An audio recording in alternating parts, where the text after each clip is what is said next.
السلام علیکم ورحمۃ اللہ. لا حول ولا قوة الا باللہ. حسبنا اللہ ونعم الوکیل. یا حی یا قیوم برحمتک استغیث. لا الہ الا انت سبحانک انی کنت من الظالمین. ربنا آتنا من لدنک رحمہ وہیئ لنا من امرنا رشدا. اللہم صل علی محمد وعلى آل محمد واصحاب محمد وازواج محمد وامت محمد اجمعین الى یوم الدین آمین. الحمد للہ رب العالمین والصلاة والسلام علی سید الانبیاء والمرسلین وعلى آلہ واصحابہ اجمعین الى یوم الدین. الحمدللہ آج 21 جنوری 2024 کو سنڈے کے دن ہمارا یہ پبلک سیشن نمبر 130 نمبر ہوگا انشاءاللہ تعالی. آپ کے یہ سوالات ریئل ٹائم پرچیوں کی شکل میں میرے پاس آ چکے ہیں. انشاءاللہ ہم انہیں بعد میں ڈسکس کریں گے. پہلے ایک کرنٹ ایشو پچھلے آلموسٹ 2 ویک سے انٹرنیشنل لیول کے اوپر ایک ایشو بنا ہوا ہے، اور وہ ہے ہمارے جو پڑوسی ملک انڈیا، وہاں سے ان کی ایک نان مسلم سفیر منسٹر جو کہ ہندو مذہب سے تعلق رکھتی ہیں، انہوں نے سعودی عرب کا وزٹ کیا، اور صرف سعودی عرب کا نہیں بلکہ حرم مدینہ کا وزٹ بھی انہیں کروایا گیا. مسجد نبوی شریف کے پریمیسز میں، مسجد قباء کے ارد گرد سارا وزٹ انہیں کروایا گیا. بیسیکلی وہ 2024 کا جو حج ہے اس کی جو تیاریاں ہیں، اور اس میں ظاہر ہے تقریباً 2 لاکھ کے قریب جو حجاج ہیں وہ انڈیا سے آتے ہیں. چند بڑے یعنی ممالک جن سے زیادہ تعداد میں حاجی حضرات آتے ہیں ان میں سے انڈیا بھی ایک ہے. تو اس اعتبار سے وہ وزٹ کرنے وہاں گئی تھی، اور اس کے بعد پھر پوری دنیا کے اندر مختلف مکاتب فکر سے تعلق رکھنے والے لوگوں کے درمیان ایک بحث چھڑ گئی، اور ظاہر ہے وہ جینون بحث چھڑی تھی کیونکہ 2021 تک تو کسی بھی نان مسلم کا داخلہ حرم مدینہ کے اندر منع تھا.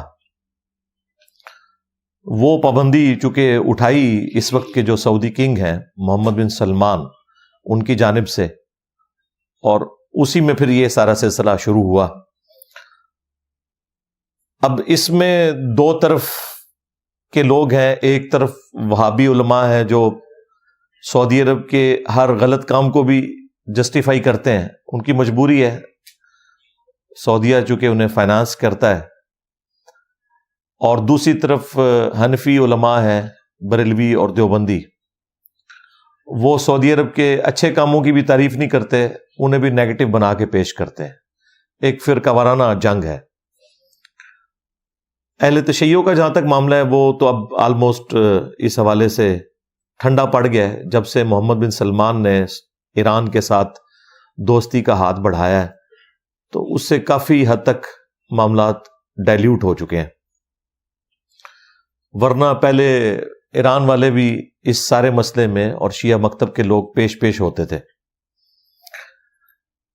اب اس میں جو صحیح رائے کیا ہے وہ انشاءاللہ تعالی میں آج ڈسکس کروں گا، اور اسی کانٹیکسٹ میں نان مسلمز کے ساتھ جو مختلف ایشوز ہیں ہمارے، یعنی انہیں سلام کرنا، ان کی دعوت قبول کرنا، ان کے ساتھ کھانا پینا، انہیں قرآن پاک گفٹ کرنا، ان کی کتابیں پڑھنا، اس طرح کے جتنے چھوٹے چھوٹے مسائل ہیں آلموسٹ 10 کے قریب میں انشاءاللہ انہیں بھی ڈسکس کروں گا. لیکن پہلے میں یہ ٹاپک ڈسکس کر لوں جو حرم مدینہ کے حوالے سے ہے. حنفی حضرات کے لیے تو ویسے ہی یہ لمحہ فکری ہے، اس حوالے سے انہیں کوئی حق نہیں پہنچتا کہ وہ سعودی حکومت کے اوپر حرم مدینہ کے حوالے سے کوئی بات کریں. اس کی وجہ یہ ہے کہ یہ اس امام کے ماننے والے ہیں، یعنی امام ابو حنیفہ رحمہ اللہ تعالی المتوفی 150 ہجری 150 ہجری میں ان کی وفات ہوئی. آج چل رہا ہے 1445 ہجری. ان کے نزدیک تو مدینہ شریف حرم ہی نہیں ہے. اب باطل تعویلات کرتے ہیں بعض حنفی علماء، وہ کہتے ہیں نہیں، امام حنیفہ وہ والا حرم نہیں مانتے مدینے کو جو مکے والا حرم ہے، ویسے وہ حرم مانتے ہیں، اور اس طرح کے باطل تعویلات کرتے ہیں. حالانکہ کلیئر کٹ ان کے جو آپ سمجھ لیں امام حنیفہ کے بعد چند بڑے علماء میں سے ایک بڑے عالم اور بزرگ محدث ملا علی قاری المتوفا 1014 ہجری، آلموسٹ 8 سے 400 سال پہلے ان کی ڈیتھ ہوئی. انہوں نے مرقاہ لکھی ہے، شرح مشکات کی. پوری دنیا کے اندر ایک علمی خزانہ ہے حنفیوں کے پاس، اور واقعی اس میں انہوں نے بڑے اچھے انداز کے اندر مسائل کو بیان کیا. چونکہ مشکات شریف میں احادیث ہیں اور احادیث اکثر فقہ حنفی کے مسائل کے خلاف ہیں، تو اس کو کاؤنٹر کرنے کے لیے ایک شرح کی ضرورت تھی، اور بڑے اچھے انداز میں انہوں نے اپنا مقدمہ پیش کیا ہے ملا علی قاری نے. انہوں نے جہاں حرم مدینہ والا چیپٹر آیا ہے مشکات شریف میں، جس میں بخاری اور مسلم کے ریفرنس سے مشکات کے اندر احادیث موجود ہیں، اس کے سٹارٹ ہی میں انہوں نے کلیئر کٹ لکھا ہے کہ امام ابو حنیفہ رحمۃ اللہ علیہ کے نزدیک مدینہ حرم نہیں ہے. لیکن باقی جو 3 ائمہ ہیں اہل سنت کے، امام مالک، امام شافعی اور امام احمد بن حنبل رحمہم اللہ اجمعین وعلیہم السلام اجمعین ورضی اللہ عنہم اجمعین، یہ دعائیہ کلمات ہیں، وہ آپ کسی کو بھی دے سکتے ہیں. ان کے نزدیک مدینہ شریف بھی حرم مکہ کی طرح حرم ہے. البتہ آج کے جو حنفی ہیں انہوں نے اپنی عوام کو یہ بات نہیں بتائی ہوئی کہ ان کے امام صاحب سے اتنا بڑا بلنڈر ہوا، جان بوجھ کے نہیں، ہم سمجھتے ہیں اگنورنس میں ہی ہوا ہوگا، ان تک احادیث نہیں پہنچی ہوں گی. بلنڈر کہتے ہیں ایک فاش غلطی کو، بہت بڑی غلطی جو اوپن نظر آ رہی ہو. یہ کوئی اس طریقے سے کوئی بے حیائی پر مبنی لفظ نہیں ہے، کیونکہ اکثر لوگوں کو انگریزی بھی نہیں آتی نا، تو وہ پھر اس طرح کے الفاظ کے اوپر گرفت کرنا شروع کر دیتے ہیں. بلنڈر میں اس لیے کہہ رہا ہوں کہ متواتر احادیث موجود ہیں مدینہ شریف کے حرم ہونے کے اوپر. جو اہل سنت کی مین سٹریم کی بڑی 2 کتابیں ہیں صحیحین، یعنی صحیح بخاری اور صحیح مسلم، اس میں 50 سے زیادہ احادیث ہیں مدینہ شریف کے حرم ہونے کے اوپر. خود مولا علی علیہ السلام نے حدیث روایت کی ہے، سیدنا علی نے اپنی تلوار کی نیام میں سے ایک صحیفہ نکالا اور انہوں نے بتایا کہ یہ نبی علیہ السلام کی لکھوائی ہوئی وصیتیں ہیں. ان میں سے ایک وصیت یہ بھی تھی کہ مدینہ حرم ہے، جس نے مدینے میں بدعت کو جاری کیا اس پہ اللہ کی لعنت، اللہ کے فرشتوں کی لعنت، تمام لعنت کرنے والوں کی لعنت، اور قیامت کے دن اللہ تعالیٰ ایسے شخص کا نہ کوئی فرض قبول کرے گا اور نہ کوئی نفل قبول کرے گا جس نے مدینے میں کسی بدعت کو جاری کیا یا کسی بدعتی کو پناہ دی. اس کے علاوہ بھی بخاری اور مسلم میں حدیث موجود ہے، نبی صلی اللہ علیہ وآلہ وسلم نے اللہ کے حضور عرض کی، اے اللہ، تیرے خلیل ابراہیم علیہ السلام نے مکہ شریف کو حرم ڈکلیئر کیا تھا، اور میں ان 2 پتھریلے پہاڑوں کے درمیان جو جگہ ہے مدینہ شریف، اسے حرم ڈکلیئر کرتا ہوں. پھر بخاری مسلم میں نبی علیہ السلام کی دعائیں ہیں مدینہ شریف کے لیے، اے اللہ، مدینے کی محبت ہمارے دلوں میں مکے کی طرح کر دے، بلکہ اس سے بھی زیادہ کر دے. اے اللہ، جو برکتیں تو نے مکے میں دی ہیں اس سے دگنی، ڈبل مدینے میں عطا فرما. اے اللہ، مدینے کے مد میں برکت عطا فرما، مدینے کے سا میں برکت عطا فرما. بیسیکلی یہ میئرمنٹ کے انسٹرومنٹس تھے، جس طرح ہمارے یہ کلو گرامز اور لیٹرز استعمال ہوتے ہیں، اس طرح اس زمانے میں جو میئرمنٹ کے پیمانے تھے وہ کہلاتے تھے مد اور سا. یعنی مدینہ شریف کے مد اور سا میں اے اللہ برکت نازل فرما. تو اس طرح کی کافی ساری چیزیں مدینہ شریف کے حوالے سے، اس کے حرم ہونے کے حوالے سے، اس کی اہمیت کے حوالے سے موجود ہیں. اور پھر وہ حدیث جو بخاری اور مسلم دونوں میں موجود ہے، نبی صلی اللہ علیہ وآلہ وسلم نے فرمایا کہ 3 مساجد کے سوا کسی اور جگہ کے لیے ایکسٹرا آرڈنری ثواب کی نیت سے سفر نہیں کرنا. یعنی مسجد کے پوائنٹ آف ویو سے بات ہو رہی ہے. ویسے تو آپ نیکی کے کاموں کے لیے سفر کر سکتے ہیں, علمی مجالس کے لیے سفر کر سکتے ہیں, یعنی مسجد کے پوائنٹ آف ویو سے 3 مساجد کے سوا کسی اور جگہ کے لیے اونٹوں کے کجاووں کو نہیں کسنا, سفر اختیار نہیں کرنا. نمبر 1 بیت اللہ شریف, نمبر 2 مسجد اقصی, مسجد ایلیا یروشلم میں ہے جو, اور نمبر 3 مسجد نبوی صلی اللہ علیہ وآلہ وسلم جو مدینہ شریف میں ہے. لہذا مدینہ شریف کی حرمت, اس کا حرم ہونا, یہ الحمدللہ اسٹیبلش ہے. حنفی بھی آج کے اپنے بزرگوں کی تعلیمات کو چھوڑ چکے ہوئے ہیں. خود دیکھیں اعلیٰ حضرت احمد رضا بریلوی صاحب نے باقاعدہ پوری نعت لکھی ہے, حاجیوں آؤ شہنشاہ کا روزہ دیکھو, کعبہ تو دیکھ چکے کعبے کا کعبہ دیکھو. تو بیسیکلی اعلیٰ حضرت نے خود امام ابو حنیفہ رحمۃ اللہ علیہ سے اختلاف کیا ہے اس مسئلے میں کہ ان کا پوائنٹ آف ویو درست نہیں ہے. اور یہی ہم حنفیوں کو سمجھاتے ہیں کہ بڑے سے بڑا بھی کوئی بزرگ ہو, وہ دین میں فائنل اتھارٹی نہیں ہے. فائنل اتھارٹی قرآن و سنت ہے. کسی بڑے سے بڑے عالم کو بھی غلطی لگ سکتی ہے کسی بھی معاملے کے اندر, جس طرح اس مسئلے میں امام ابو حنیفہ رحمۃ اللہ علیہ کو غلطی لگ گئی. اور یہ کوئی ایک مسئلہ نہیں ہے جس میں ان کو غلطی لگی ہے. اس کے علاوہ بھی شوال کے 6 روزوں کو وہ بدعت سمجھتے تھے, مکروہ سمجھتے تھے.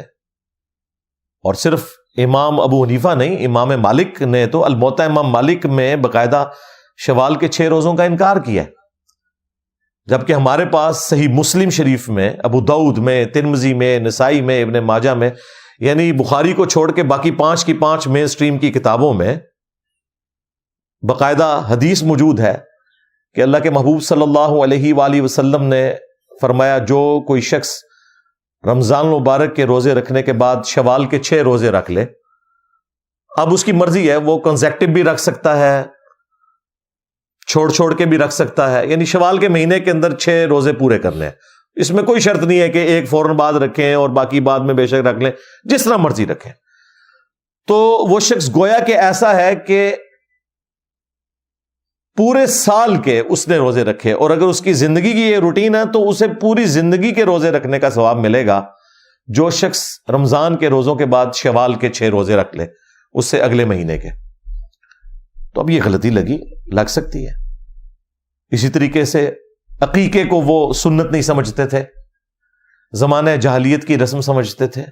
زمانہ جاہلیت میں بھی عقیقہ ہوتا تھا لیکن اس میں کچھ خرافات بھی شامل تھیں. اب حنفیوں نے باقاعدہ اس چیز کو مانا ہے کہ وہ عقیقے کو درست نہیں سمجھتے تھے, لیکن پھر وہ کہتے ہیں نہیں, ان کا کہنے کا مطلب یہ نہیں تھا تو وہ تھا. بعض کہتے ہیں جی ان کی طرف غلط بات منسوب ہوگی, لیکن یہ بات تھی. لیکن دوسری طرف صحیح بخاری میں اللہ کے محبوب صلی اللہ علیہ وآلہ وسلم کا فرمان موجود ہے کہ بچے کی جان گروی ہوتی ہے, عقیقے کے عوض اس کی طرف سے خون بہاؤ. یعنی ایک جان اللہ کے حضور ایک بچے کی طرف سے آپ نے قربان کرنی ہے. اگر وہ بچہ میل ہے تو 2 جانیں, اگر فی میل ہے تو 1 جان. وہ جامع ترمذی میں حدیث موجود ہے کہ لڑکے کی طرف سے 2 بکرے کرو اور لڑکی کی طرف سے 1. یہ کوئی اس اعتبار سے کوئی جینڈر کے پوائنٹ آف ویو سے اس کو تقسیم نہیں کیا گیا, بلکہ میڈیکلی تو میں یہ کہہ سکتا ہوں کہ آج ہمیں اس کی حقیقت سمجھ آتی ہے کہ بچے کی جان زیادہ ونریبل ہوتی ہے ایز کمپیئر ٹو بچیوں کی جان کے. کیونکہ آپ کسی بھی ڈاکٹر سے پوچھیں کہ جو بیبی گرل ہے نا, اس کی جراثیم کو, یعنی اس کے خلاف جو امیونٹی سسٹم ہے as compared to baby boy کے زیادہ ہوتا ہے. اور جو نیچرل ڈیتھس ہوتی ہیں, ایکسیڈنٹل ڈیتھس ہوتی ہیں, ان میں بھی جو بچے ہیں یا مردوں کے مرنے کے چانسز زیادہ ہوتے ہیں. ظاہر باہر نکلتے ہیں, پھر جنگوں میں بھی مرتے ہیں, اور بھی ایشوز ان کے ساتھ لگے ہوئے ہیں. تو اس اعتبار سے ان کا فدیہ 2 بکرے ہی ہونا چاہیے. اور جامع ترمذی میں یہ بھی موجود ہے کہ وہ بکرے بھی ہو سکتے ہیں، بکریاں بھی ہو سکتی ہیں، یعنی 2 جانیں دینی ہیں۔ اور ایک اور حدیث ہے جامع ترمذی کے اندر، اس میں نبی علیہ السلام نے فرمایا کہ بچے کی طرف سے اور بچی کی طرف سے 7ویں دن عقیقہ کرنا ہے، یعنی جس دن بچہ پیدا ہوا ہے نا، اگلے ویک وہی دن جب دوبارہ آئے گا نا، اس سے 1 دن پہلے آپ نے عقیقہ کرنا ہے۔ اگر جمعے کو بچہ پیدا ہوا ہے تو جمعرات کو عقیقہ ہوگا، کیونکہ جمعہ 8 دن ہوتا ہے نا، ہاں، تو جمعرات 7 دن ہوگا۔ اور اگر بچہ مغرب کے بعد پیدا ہوا ہے جمعے والے دن، تو وہ پھر جمعے کو نہیں پیدا ہوا، شرعی اعتبار سے وہ ہفتے کو پیدا ہوا ہے، کیونکہ مغرب کے بعد اگلا دن شروع ہو جاتا ہے۔ اسی لیے آپ قیام اللیل تراویح جو ہے رمضان کی وہ پہلے کرتے ہیں، اگلے دن روزہ رکھتے ہیں، کیونکہ مغرب کے بعد رمضان شروع ہو جاتا ہے۔ تو پھر اگر مغرب کے بعد جمعے والے دن بچہ پیدا ہوا ہے تو پھر چونکہ وہ ہفتے کو پیدا ہوا ہے، اس لیے پھر اس کا عقیقہ جمعے والے دن ہوگا۔ تو فرمایا 7ویں دن عقیقہ کرنا ہے اور اس کا نام بھی ڈکلیئر کرنا ہے، اور اس سے گندگی ریموو کرنی ہے، اس کے بال مونڈنے ہیں اور باقی یہ جو جسم وغیرہ دھونا، یہ سارے معاملات 7ویں دن کرنے ہیں۔ تو الحمدللہ یہ آج حنفی بھی کرتے ہیں، سارے کرتے ہیں۔ یہ میں نے ضمناً عرض کر دیا کیونکہ ان لوگوں نے اپنے بزرگوں کو، اماموں کو پیغمبروں کا درجہ دیا ہوا ہے، تو یہ بڑی سخت زیادتی ہے کہ ہم حرم مدینہ کو ڈسکس کریں اور حنفیوں کو چھوڑ دیں، ایسا تو نہیں ہوگا۔ ہاں، ہمیں جہاں جہاں موقع ملے گا آپ کا ذہن کھولنے کے لیے ہم کوئی نہ کوئی بات آپ کے سامنے رکھیں گے، تاکہ آپ کو پتہ چلے کہ کس لیول کی گمراہی پبلک کے اندر پھیل چکی ہے۔ تو یہ 2021 کے اندر آ کے محمد بن سلمان نے یہ پابندی ختم کی، اور اس میں کوئی ایسا معاملہ نہیں تھا کہ اسے اتنا بڑا ہنگامہ کھڑا کیا جاتا، لیکن چونکہ اتنے عرصے سے خود سعودی حکومت نے پابندی لگائی ہوئی تھی، تو ہنگامہ کھڑا ہونا اس اعتبار سے تو جسٹیفائی تھا کہ بھئی آپ نے اپنی پابندی جو ہے وہ خود توڑ دی ہے۔ تو سعودی حکومت کوئی کام کرے تو اس کا یہ مطلب نہیں ہے کہ وہ قرآن و سنت کے مطابق ہی ہو رہا ہے، ورنہ ان سے پوچھ لیں، ان کے اوپر جو کلہاڑا چلایا ہے سعودی حکومت نے، اس وقت تو یہ بڑے ناراض ہوئے، اور وہ تھا جب 4 مسلح اٹھا لیے حرم مکہ سے۔ سلطنت عثمانیہ نے 400 سال تک، 1517 سے لے کے 1917 تک حرم کعبہ میں 4 مسلح ڈالے ہوئے تھے، حنفی، شافعی، مالکی، حنبلی، 4 امتیوں کے نام کے اوپر پوری امت کو ڈیوائیڈ کیا ہوا تھا۔ اس میں اماموں کا قصور نہیں ہے۔ آج اگر جیزس کرائسٹ کے ساتھ لوگوں نے غلط عقائد منسوب کیے ہیں تو عیسیٰ ابن مریم کا کوئی قصور نہیں ہے، لیکن ہم غلط عقیدوں کو تو غلط کہیں گے نا۔ یہ سعودی حکومت نے آ کے آلموسٹ 1926 میں یہ 4 مسلح اٹھائے اور امام کعبہ کو مقام ابراہیم کے اوپر کھڑا کیا سنت کے مطابق، وَاتَّخِذُوا مِن مَقَامِ إِبْرَاهِيمَ مُصَلًّى، اور ابراہیم کے کھڑے ہونے کی جگہ کو نماز کا مقام بنا لو۔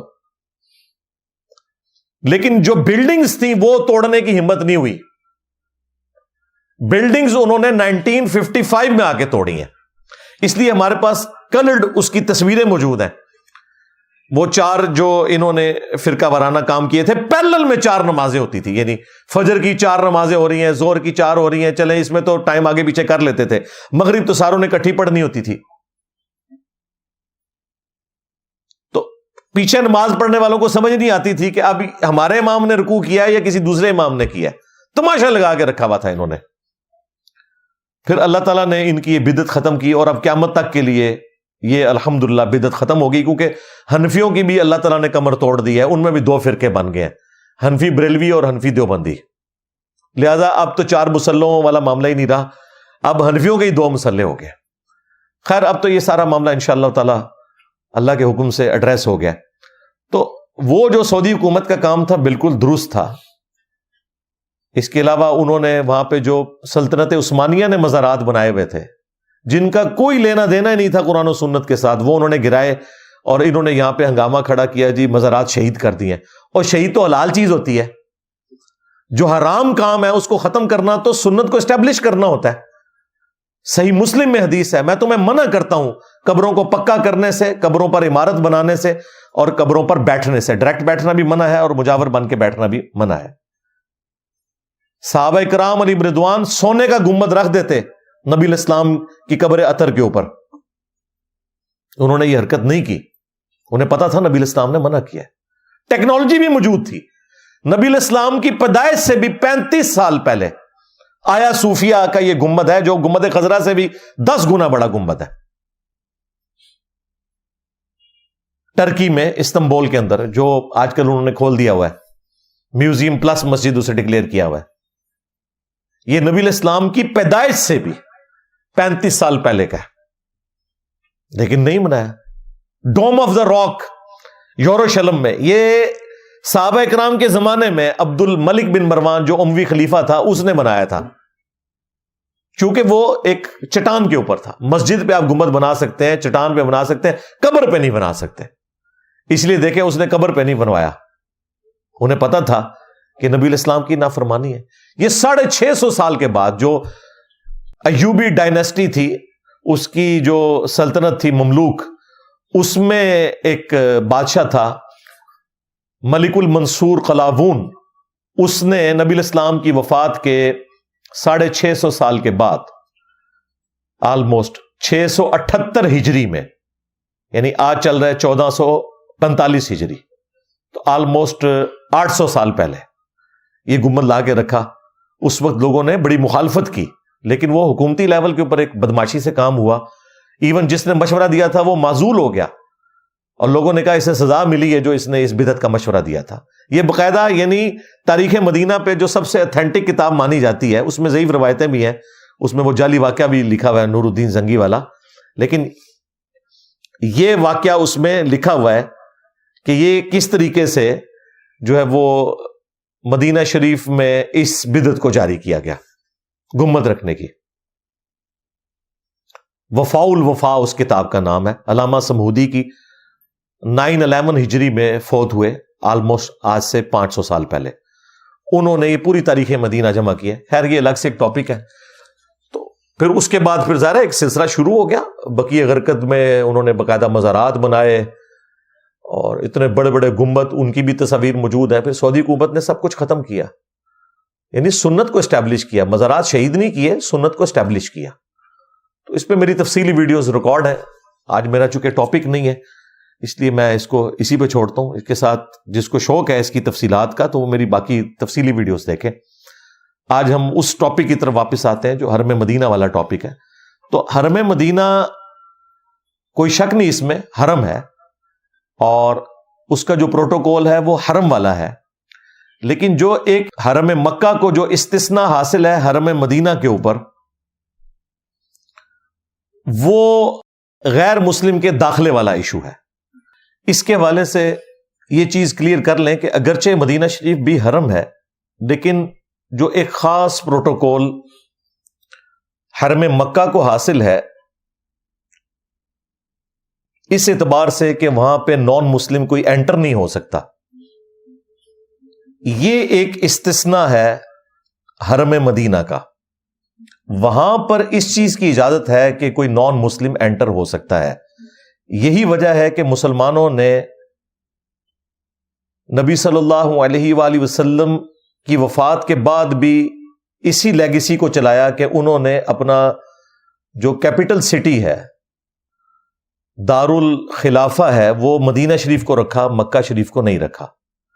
ظاہر ہے دار الخلافہ میں تو باہر سے بھی لوگ آ کے ملیں گے، تو پھر وہ والا سارا ایک کرٹیکل ایشو حرم مدینہ اور حرم مکہ کے فرق والا، اس کو پھر کیسے ایڈریس کیا جائے گا؟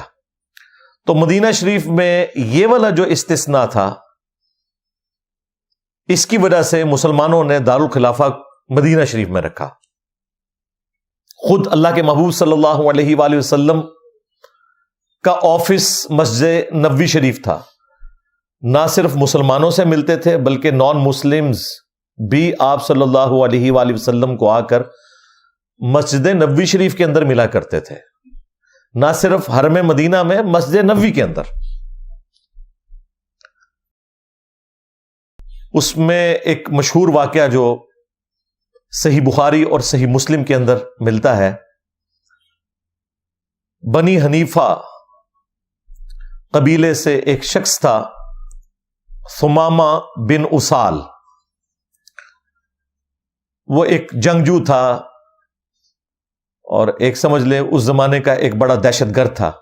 صحابہ کرام نے اسے گرفتار کیا اور مدینہ شریف لے آئے. اللہ کے محبوب صلی اللہ علیہ وآلہ وسلم نے فرمایا کہ اسے مسجد نبوی کے اندر ایک پلر تھا، ستون، اس کے ساتھ باندھ دو. وہ آج بھی آپ کو ستونوں کے اوپر نام باقاعدہ لکھے ہوئے ملیں گے. ان میں سے ایک ستون یہ بھی تھا جس پہ ثمامہ کو باندھ دیا گیا اور 3 دن تک اسے باندھ کے رکھا گیا. ظاہر بیچ میں کھانے پینے کے لیے یا ٹوائلٹ جانے کے لیے اسے کھولا جاتا تھا. نبی علیہ السلام کی خواہش تھی کہ یہ ہماری ایکٹیویٹیز کو مسجد نبوی میں آبزرو کرے، ہو سکتا ہے اس کا دل اسلام کے لیے اللہ تعالیٰ مائل کر دے، سینہ کھول دے. ایک دن جب گزرا تو نبی علیہ السلام اس سے مخاطب ہوئے اور پوچھا کہ تیرے ساتھ کیا معاملہ کیا جائے، بتا. اس نے عرض کی کہ اگر آپ مجھے قتل کروا دیں تو یقیناً میں اس کا حقدار ہوں کیونکہ میں ایک خونی شخص ہوں، اور اگر آپ مجھے معاف کر دیں تو میں آپ کا شکر گزار ہوں گا اور میں اس کی قدر کروں گا. نبی علیہ السلام تشریف لے گئے. اگلے دن پھر آئے اور پھر وہی سوال کیا، اس نے وہی جواب دیا. تیسرے دن آپ صلی اللہ علیہ وآلہ وسلم آئے اور وہی سوال کیا، اس نے وہی جواب دیا. اللہ تعالیٰ نے اپنے نبی کو بتا دیا ہوگا کہ اس کا سینہ کھل چکا ہے اسلام کے لیے. تیسرے دن جب اس نے وہی جواب دیا تو نبی علیہ السلام نے کہا کہ اس کی رسیاں کھول دو. رسیاں کھول دی گئیں. بخاری مسلم کے الفاظ ہیں کہ وہ شخص مسجد نبوی سے نکلا، پاس ایک کوئی حمام تھا، کوئی تالاب تھا، وہاں جا کے اس نے غسل کیا اور سیدھا نبی علیہ السلام کے پاس واپس آ گیا اور اس نے کہا اشہد ان لا الہ الا اللہ و اشہد ان محمد رسول اللہ. میں گواہی دیتا ہوں کہ اللہ کے سوا کوئی معبود نہیں اور میں گواہی دیتا ہوں کہ محمد صلی اللہ علیہ وآلہ وسلم اللہ کے بندے اور اس کے رسول ہیں. اس نے اسلام قبول کر لیا اور پھر اس نے کہا یا رسول اللہ صلی اللہ علیہ وآلہ وسلم، آج سے پہلے میرے دل میں کسی بھی چہرے کے لیے اتنی نفرت نہیں تھی جتنی آپ کے چہرہ مبارک کے لیے تھی، لیکن آج اس روئے ارض پہ آپ کے چہرے سے بڑھ کر مجھے کوئی اور چہرہ محبوب نہیں ہے. آج سے پہلے مجھے آپ کے دین سے بڑھ کر کوئی مردود شے نہیں تھی، لیکن آج کے دن مجھے اس دین سے بڑھ کر کوئی محبوب دین نہیں ہے. آج سے پہلے آپ کے شہر مدینہ سے بڑھ کر مجھے کسی شہر سے نفرت نہیں تھی، لیکن آج کے دن کے بعد اللہ تعالیٰ نے جو میرا سینہ کھولا، مدینہ شریف سے بڑھ کر مجھے کوئی اور شہر نہیں ہے. پھر اس نے کہا یا رسول اللہ آپ مجھے اجازت دیں، میں تو آلریڈی عمرے کے لیے جا رہا تھا، آپ کے ساتھیوں نے مجھے گرفتار کر لیا. ظاہر ہے عرب کے لوگ اپنی وہ جو ٹوٹی پھوٹی شریعت تھی اس میں سب کچھ کیا کرتے تھے. اور اس نے کہا یا رسول اللہ اب آندہ کے بعد جو یہ مکے کے لوگ ہیں یہ بھول جائیں کہ ہمارے علاقے سے ان کے لیے کوئی اناج جائے گی، اور جب آپ مجھے حکم دیں گے میں ان کی اناج روک لوں گا.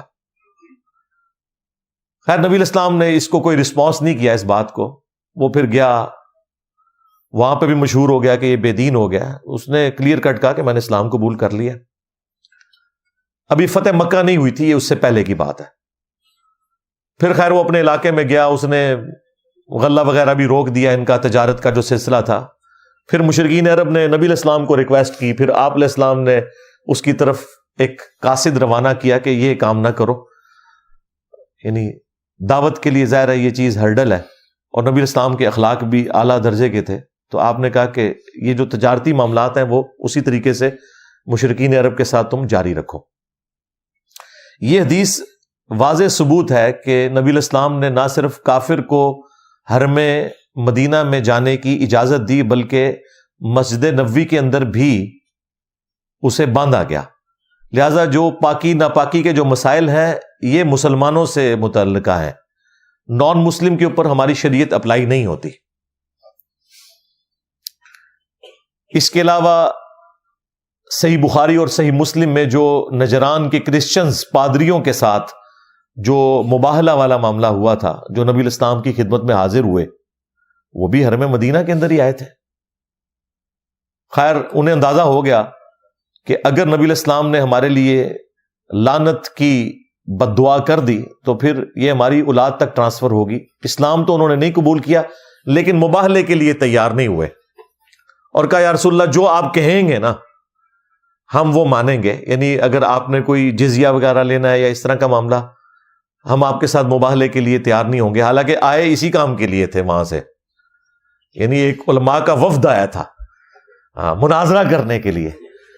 تو پھر انہوں نے کہا کہ آپ ہماری طرف کوئی اپنا ایک خاص جو بندہ ہے وہ بھیجیں جو آپ کی طرف سے سفیر ہو. تو نبی الاسلام نے کہا کہ میں عنقریب تمہاری طرف ایک امین شخص کو بھیجوں گا. اور پھر نبی صلی اللہ علیہ وآلہ وسلم نے ابو عبیدہ ابن جرح کو بھیجا اور یہیں سے آپ کا لقب ہوا امین الامت. بہت بڑا آپ کو اللہ تعالیٰ نے یہ مرتبہ دیا کہ نبی الاسلام کی مبارک زبان سے امین الامت کا لقب ملا. بخاری میں تو اتنا ہی حصہ ہے، مسلم شریف میں تو باقاعدہ موجود ہے کہ جب حضرت معاویہ رضی اللہ تعالیٰ عنہ نے سعد ابن ابی وقاص کو اس بات کے اوپر مجبور کیا کہ وہ حضرت علی کے اوپر سب و شتم کریں تو انہوں نے صاف انکار کر دیا. اور باقاعدہ وہابیوں کے امام ابن تیمیہ نے مانا ہے منہاج السنہ کے اندر کہ یہ سب و شتم کا ہی حکم دے رہے تھے امیر شام. تو سعد ابن ابی وقاص نے کہا کہ میں کبھی بھی علی ابن ابی طالب کے لیے کوئی برا کلمہ نہیں نکالوں گا، کبھی انہیں سب نہیں کروں گا. یہ کہتے ہیں جی سب سے مراد تنقید ہے، تو میں نے مسلم شریف سے ہی ثابت کیا ہے کہ تنقید نہیں، باقاعدہ الفاظ موجود ہیں. بنو امیہ کے دور میں ممبروں سے کہلوایا جاتا تھا لعن اللہ ابا تراب، ابو تراب کے اوپر لعنت، نعوذ باللہ. 6229 نمبر حدیث ہے. غدیر خم قرآن اور اہل البیت والی جو حدیث ہے اس سے اگلی حدیث ہے یہ. لہٰذا بنو امیہ کے لوگ جب سب کا ذکر کریں تو اس سے مراد لعنت ہی ہے، اور بنو امیہ کے لوگ جب ابو تراب ذکر کریں تو وہ تحقیر سے ہی کہا کرتے تھے. تو انہوں نے کہا کہ کون سی چیز تمہیں مانے ہے کہ تم ابو تراب کے اوپر سب نہیں کرتے؟ انہوں نے کہا کہ میں نے علی ابن ابی طالب کے بارے میں رسول اللہ سے خود 3 ایسی باتیں سنی ہیں کہ ان میں سے مجھے ایک بھی مل جاتی تو میرے لیے سرخ اونٹوں سے بہتر تھا. یہ کون کہہ رہا ہے؟ سعد ابن ابی وقاص جو نبی علیہ السلام کے ماموں ہیں، اور بخاری مسلم میں الفاظ ہیں، خود مولا علی روایت کر رہے ہیں کہ میں نے خود نبی علیہ السلام سے غزوہ بدر اور احد کے موقع کے اوپر یہ سنا تھا کہ سعد اللہ کی راہ میں تیر چلا، میرے ماں باپ تجھ پہ قربان. یعنی اتنی بڑی ہستی، اور 10 صحابہ جنہیں جنت کی بشارت ملی ان میں سے ایک ہے. اور قادسیہ کے ونر، جنگ قادسیہ میں جب پرشین امپائر گرائی گئی تو مسلمانوں کی طرف سے جو سپہ سالار تھے، چیف تھے، حضرت عمر نے جن کو بنا کے بھیجا وہ سعد ابن ابی وقاص. اور وہ یہ کہہ رہے ہیں کہ مجھے حضرت علی والی ایک فضیلت بھی مل جائے تو وہی میرے لیے کافی ہے. تو انہوں نے پھر حضرت علی کے 3 فضائل گنوائے. پہلا انہوں نے کہا کہ نبی علیہ السلام نے غزوہ خیبر کے موقع پہ فرمایا تھا کہ کل میں اس شخص کے ہاتھ میں جھنڈا دوں گا جو اللہ اور اس کے رسول سے محبت کرتا ہے، اور اس سے بڑھ کر اللہ اور اس کا رسول اس سے محبت کرتے ہیں. تو وہ کہتے ہیں کہ ہم پوری رات سوئے نہیں اس انتظار میں کہ وہ خوش نصیب کون ہوگا. اور صبح کے وقت مولا علی کو نبی علیہ السلام نے بلا کر خیبر کے لیے روانہ کیا اور اللہ تعالیٰ نے فتح دی. یہ حدیث بخاری میں بھی تفصیل کے ساتھ موجود ہے، بلکہ مسلم میں تو یہاں تک الفاظ ہیں کہ حضرت عمر کہتے ہیں اس سے پہلے مجھے کبھی بھی کسی جنگ میں سپہ سالاری کا شوق نہیں ہوا تھا سوائے اس جنگ کے. میری خواہش تھی کہ خیبر کے موقع پر اللہ کے نبی علیہ السلام مجھے وہ جھنڈا دے دیتے. پھر انہوں نے کہا معاویہ سن دوسری فضیلت، غزوہ تبوک کے موقع پر جب نبی علیہ السلام رومن امپائر کے خلاف لڑنے کے لیے گئے تو آپ نے مدینہ شریف میں حضرت علی کو اپنا نائب چھوڑا بچوں اور عورتوں کے اوپر، تو حضرت علی رو پڑے، تو نبی علیہ السلام نے انہیں تسلی دیتے ہوئے فرمایا کہ علی کیا تم اس بات پر راضی نہیں ہو کہ تمہاری میرے ساتھ وہی نسبت ہے جو ہارون کی موسیٰ کے ساتھ، مگر میرے بعد کوئی نبی نہیں. اور یہ حدیث بخاری میں بھی موجود ہے اتنا حصہ. اس پہ میں نے ورڈک دی تھی کہ اگر کوئی امتی نبی ہونے کا حقدار تھا نا تو وہ مولا علی تھے، اور نبی علیہ السلام انہیں بھی کہہ رہے ہیں کہ تمہاری نسبت تو وہی ہے جو ایک نبی کی دوسرے نبی کے ساتھ ہے، یعنی ہارون کی موسیٰ کے ساتھ. یہی نسبت تمہاری میرے ساتھ ہے، لیکن میرے بعد کوئی نبی نہیں. تو اگر مولا علی نبی نہیں ہے نا تو غلام احمد قادیانی دجال تو شاہی کوئی نہیں. ہاں سیدھی سی بات ہے، یہ ختم نبوت کے اوپر پیرا دینے والی حدیث ہے.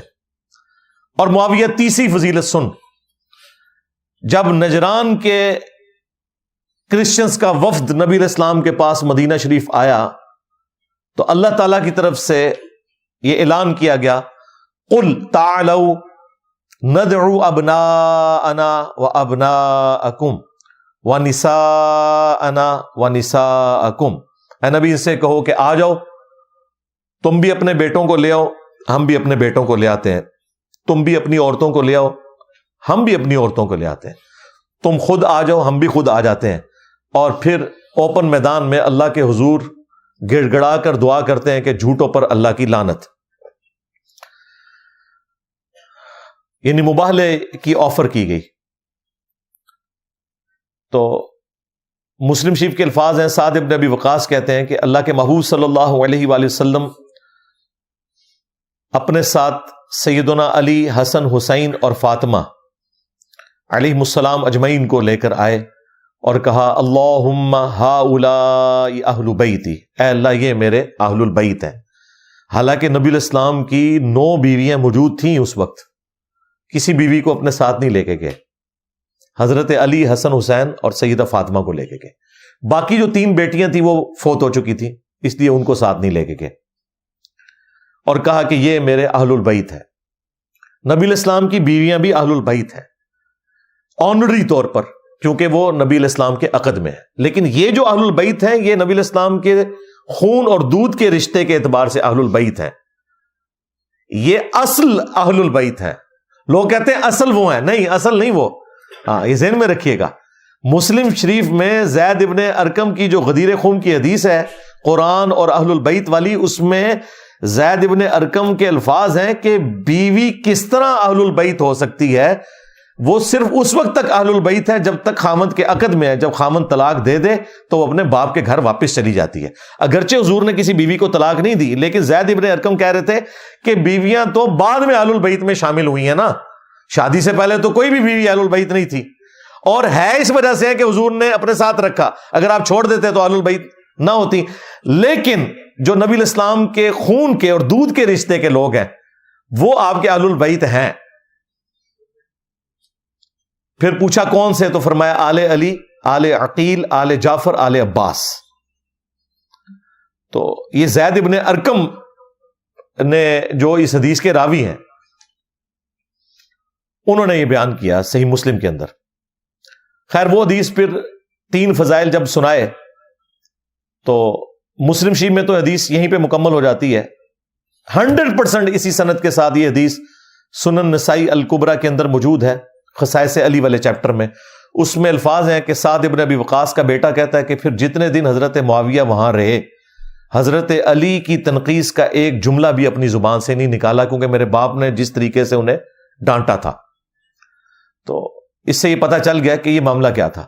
یہی حدیث سنن ابن ماجہ میں بھی ہے، اس میں تو چوتھی فضیلت بھی ایک بیان کی حضرت سعد نے، اور اس میں تو الفاظ ہیں سعد غصے میں آ گئے، انہوں نے کہا تو اس شخص کے بارے میں بات کر رہے ہیں جس کے بارے میں نبی علیہ السلام نے یہ فرمایا، یہ فرمایا، یہ فرمایا. اور اس میں یہ بھی فرمایا کہ نبی علیہ السلام نے کہا تھا من کنت مولاہ فہذا علی مولا، جس کا مولا میں اس کا مولا علی. تو وہ فضیلت بھی وہاں پر بیان کی. تو یہ جو مباہلے والا معاملہ ہے یہ بھی مدینہ شریف میں ہوا، اور اس میں نجران کے کرسچنز آئے، نبی الاسلام نے باقاعدہ انہیں دعوت دی ہوئی تھی، لہذا حرم مدینہ کا جو پروٹوکول ہے نان مسلمز کے حوالے سے وہ ڈیفرنٹ ہے حرم مکہ کے پروٹوکول سے۔ یہ میں نے ساری باتیں اس لیے کی تاکہ آپ کو اوورال ایک ڈاکٹرن کلیئر ہو جائے، باقی تو صرف اپنا موقف ہی بیان کرتے ہیں، ہم تو ہر بات کو قرآن و سنت سے دلیل کے ساتھ بیان کریں گے تاکہ آپ کو اندازہ ہو کہ کون سی بات کتنی موجود ہے۔ ہم نے جذبات کے ساتھ نہیں دیکھنا معاملات کو، یہاں پہ لوگ جذبات کے ساتھ دیکھتے ہیں، علم کے اعتبار سے معاملات کو لے کے نہیں چلتے، اور اسی وجہ سے پھر اختلافات بڑھتے چلے جاتے ہیں۔ اب آ جائیں حرم مکہ کی طرف، جو میں نے کہا کہ اس کا ایک اسپیشل پروٹوکول ہے، اور وہ سورہ التوبہ کے اندر آیت نمبر 28 کے اندر اللہ تعالیٰ نے فرمایا ہے، اعوذ باللہ من الشیطان الرجیم، بسم اللہ الرحمن الرحیم، یا ایہا الذین آمنوا، اے وہ لوگ جو کہ ایمان لے کر آئے ہو، انما المشرکون نجس، جو مشرک ہیں یہ تو سوائے اس کے کچھ نہیں کہ پلید ہیں، ناپاک ہیں۔ یہاں ناپاکی سے مراد ان کے عقیدے کی ناپاکی ہے، ظاہر ہے شرک سے بڑی تو ناپاکی کوئی ہو نہیں سکتی نا۔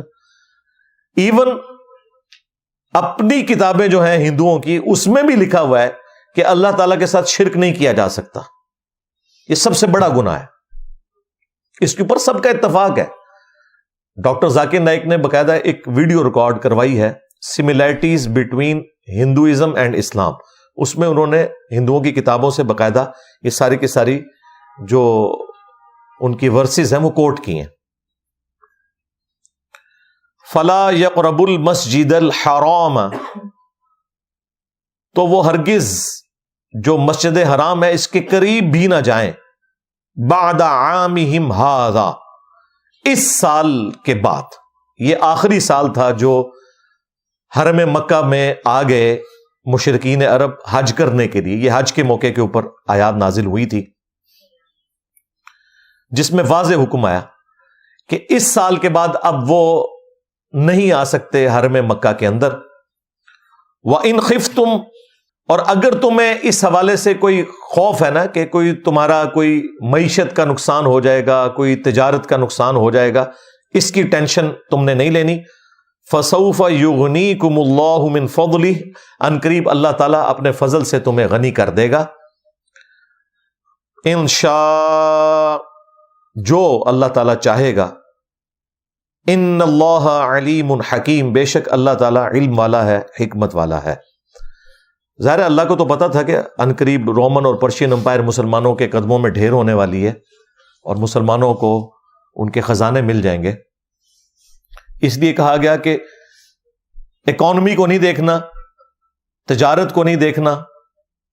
مشرکین عرب کو اب اجازت نہیں ہے اس سال کے بعد کہ وہ حرم مکہ میں آ سکے۔ یہ وہ استثناء ہے جو حرم مدینہ سے ہٹ کے حرم مکہ کو حاصل ہے کہ حرم مکہ کے اندر کوئی نان مسلم انٹر بھی نہیں ہو سکتا۔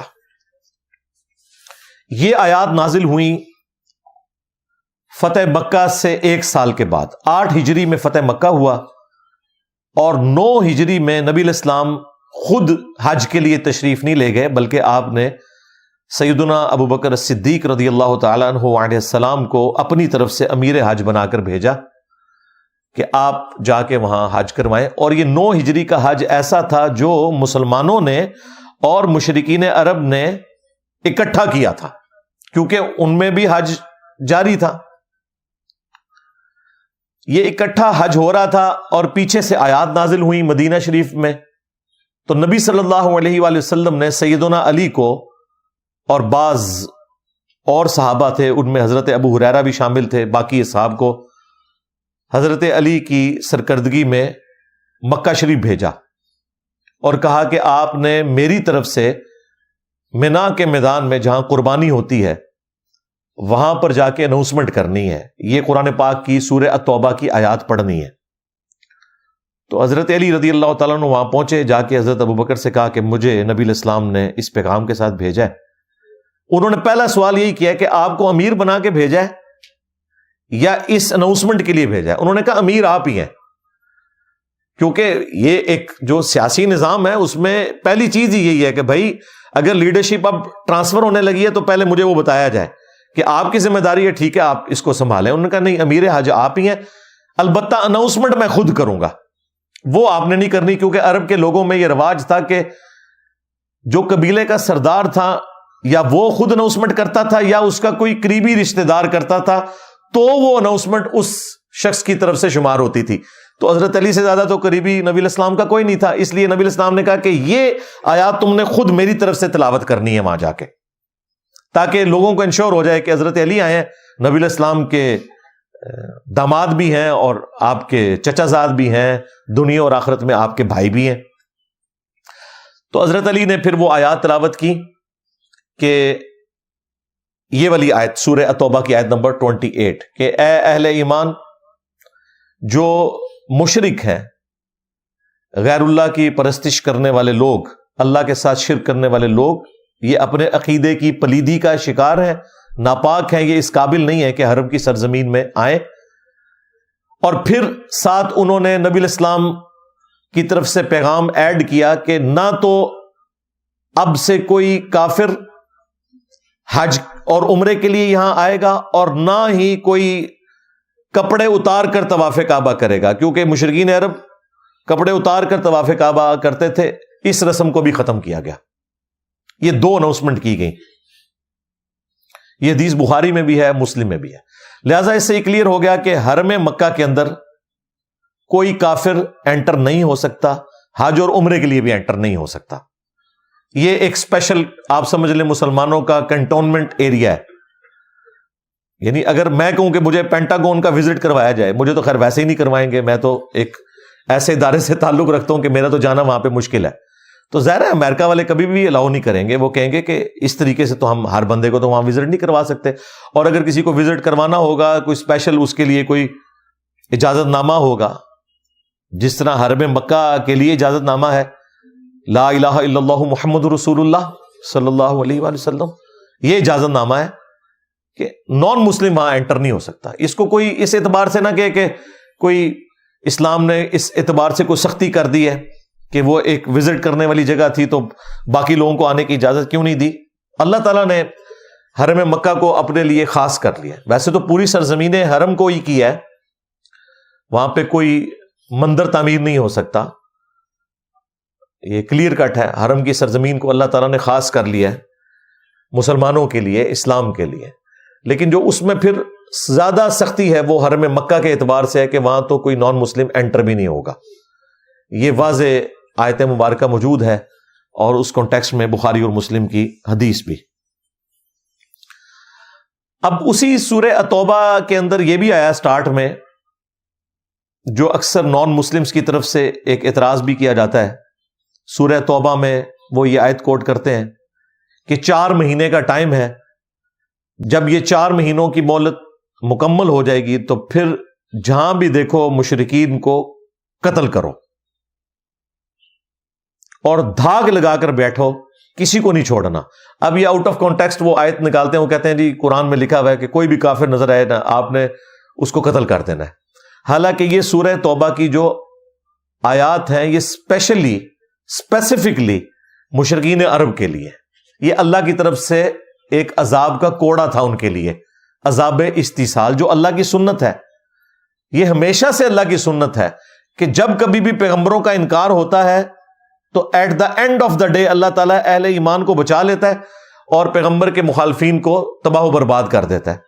موسیٰ علیہ السلام کے مقابلے کے اوپر فرعونی ڈبوئے گئے سمندر میں، نوح علیہ السلام کے مقابلے کے اوپر ان کے جو باغی لوگ تھے وہ طوفان کے اندر غرق کر دیے گئے، قوم شعیب کو بھی تباہ و برباد کر دیا گیا، قوم صالح کو، قوم سمود کو جو حضرت صالح علیہ السلام کی قوم تھی، اسی طریقے سے ہود علیہ السلام کی قوم کو۔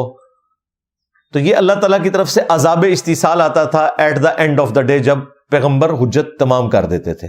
نبی علیہ السلام کے کیس میں جب حجت تمام ہوئی تو یہاں بھی عذاب تو آنا تھا، لیکن اس دفعہ اللہ تعالیٰ نے اس عذاب کا طریقہ بدل دیا اور وہ بھی سورہ توبہ کی ہی آیت نمبر 14 میں آیا کہ اللہ تعالیٰ مسلمانوں کے ہاتھوں سے انہیں عذاب دے گا.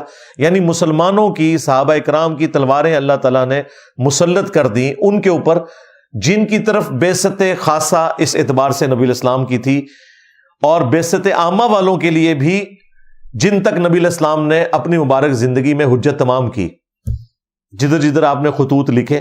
اس لیے آپ دیکھیں پھر صحابہ اکرام نے رومنز اور پرشینز سے وہ جنگیں کی ہیں، اور وہ جنگیں اس لیے کی تاکہ ان بدماشوں کو اکھاڑا جائے. انڈیا سے ہی بہت بڑے عالم دین وحید الدین خان صاحب، جنہیں ہندو بھی بہت پسند کرتے ہیں، مودی صاحب نے انہیں ایوارڈ بھی دیا تھا، انہوں نے ایک کتاب لکھی ہے اسلام دور جدید کا خالق. اس میں انہوں نے یہی بتایا کہ اسلام نے یہ جو جنگیں کی ہیں یہ ڈیٹرنس پھیلانے کے لیے نہیں تھی، بلکہ صدیوں سے وہ امپائرز جو بدماشی کے ساتھ اپنی رعایا کا استحصال کرتی تھی، رومنز اور پرشینز، ان کو اکھاڑنے کے لیے تلوار اٹھانی پڑی. ظاہر ہے ان کو اکھاڑنے کے لیے طارق جمیل صاحب یا غامدی صاحب کے لیکچرز تو نہیں چاہیے، ایٹ لیسٹ میرا سٹائل چاہیے، ہاں، یا تلوار چاہیے. تو یہ سب کچھ اس لیے کرنا پڑا، یہ جہاد کے پیچھے حکمت تھی. تو مشرکین عرب کے اوپر چونکہ 23 سال کی دعوت تھی، اس کے بعد یہ کہا گیا کہ یا تو اسلام قبول کرو ادروائز تمہیں قتل کیا جائے گا، صرف اس علاقے کے لوگوں کے لیے، یا جزیرہ نما عرب چھوڑ کے چلے جاؤ. یہ آپشن بھی رکھی گئی. یہ نہیں ہے کہ تلوار کے زور کے اوپر اسلام قبول کرنا، ٹھیک ہے پھر حرم کی سرزمین چھوڑ دو گے، یہاں نہیں تم رہ سکتے. یہ بھی بہت بڑی آفر تھی، لیکن اللہ کا شکر ہے کہ میجورٹی نے اسلام قبول کر لیا ہے. اس کی ایگزیکیوشن کی باری آئی ہی نہیں ہے، لوگوں نے اسلام قبول کر لیا. تو یہ وہ آیت مبارکہ ہے جسے آؤٹ آف کانٹیکسٹ پیش کیا جاتا ہے. تو ہم پھر بتاتے ہیں کہ اس کا کانٹیکسٹ یہ تھا، ایک پیس ٹریٹی توڑنے کے اوپر یہ سارے کا سارا معاملہ ہوا تھا، صلح حدیبیہ کا، اور پھر اس سے آگے معاملات چلے تھے. اگر وہ ٹریٹی مکمل وہ کرتے تو مسلمانوں نے کبھی بھی ایسے معاملات نہیں کرنے تھے. قرآن کی تعلیمات تو بالکل واضح ہیں، لا اکراہ فی الدین قد تبین الرشد من الغی. دین قبول کرنے کے معاملے میں کسی پہ کوئی جبر نہیں. یہ سورۃ البقرہ کی آیت نمبر 256 ہے، آیت الکرسی سے اگلی آیت. اللہ تعالیٰ نے رشد و ہدایت کو گمراہی سے الگ کر کے بیان کر دیا ہے. انا ہدیناہ السبیل اما شاکرا و اما کفورا. ہم نے ہدایت کا راستہ واضح کر دیا ہے، چاہو تو شکر گزاری کی روش اختیار کرو اور چاہو تو ناشکری کی روش اختیار کرو. تلوار کے زور کے اوپر آپ کسی کو مسلمان نہیں کر سکتے. آپ کا کام صرف دعوت دینا ہے، دیٹس آل. کوئی قبول کرتا ہے کرے، کوئی نہیں کرتا نہ کرے، اس کی مرضی. پھر یہ ہے کہ مسلم ریاست کے اندر نان مسلم رہ سکتے ہیں، لیکن ٹیکس پے کر کے. وہ مسلمانوں سے بھی ٹیکس لیا جاتا ہے، آپ اسے زکوٰۃ کہہ لیں، ان سے جزیہ لیا جاتا ہے، لیکن اس کے اگینسٹ پھر مسلمانوں نے ان کی جان مال کی حفاظت کرنی ہے. اور وہاں پہ اتنا سخت معاملہ ہے، صحیح بخاری میں حدیث ہے کہ جو کوئی نان مسلم کسی مسلم کنٹری میں ٹیکس دے کر رہ رہا تھا اور اسے کسی نے قتل کر دیا، خواہ وہ قتل کرنے والا مسلمان تھا، ایسا شخص جنت کی خوشبو بھی نہیں پائے گا. حالانکہ جنت کی خوشبو 40 سال کی مسافت سے آ رہی ہوگی. نبی الاسلام نے کہا 40 سال کی مسافت سے آ رہی ہوگی، اس کے باوجود ایسا شخص جنت کی خوشبو بھی نہیں پائے گا جس نے کسی نان مسلم کو ناحق قتل کر دیا.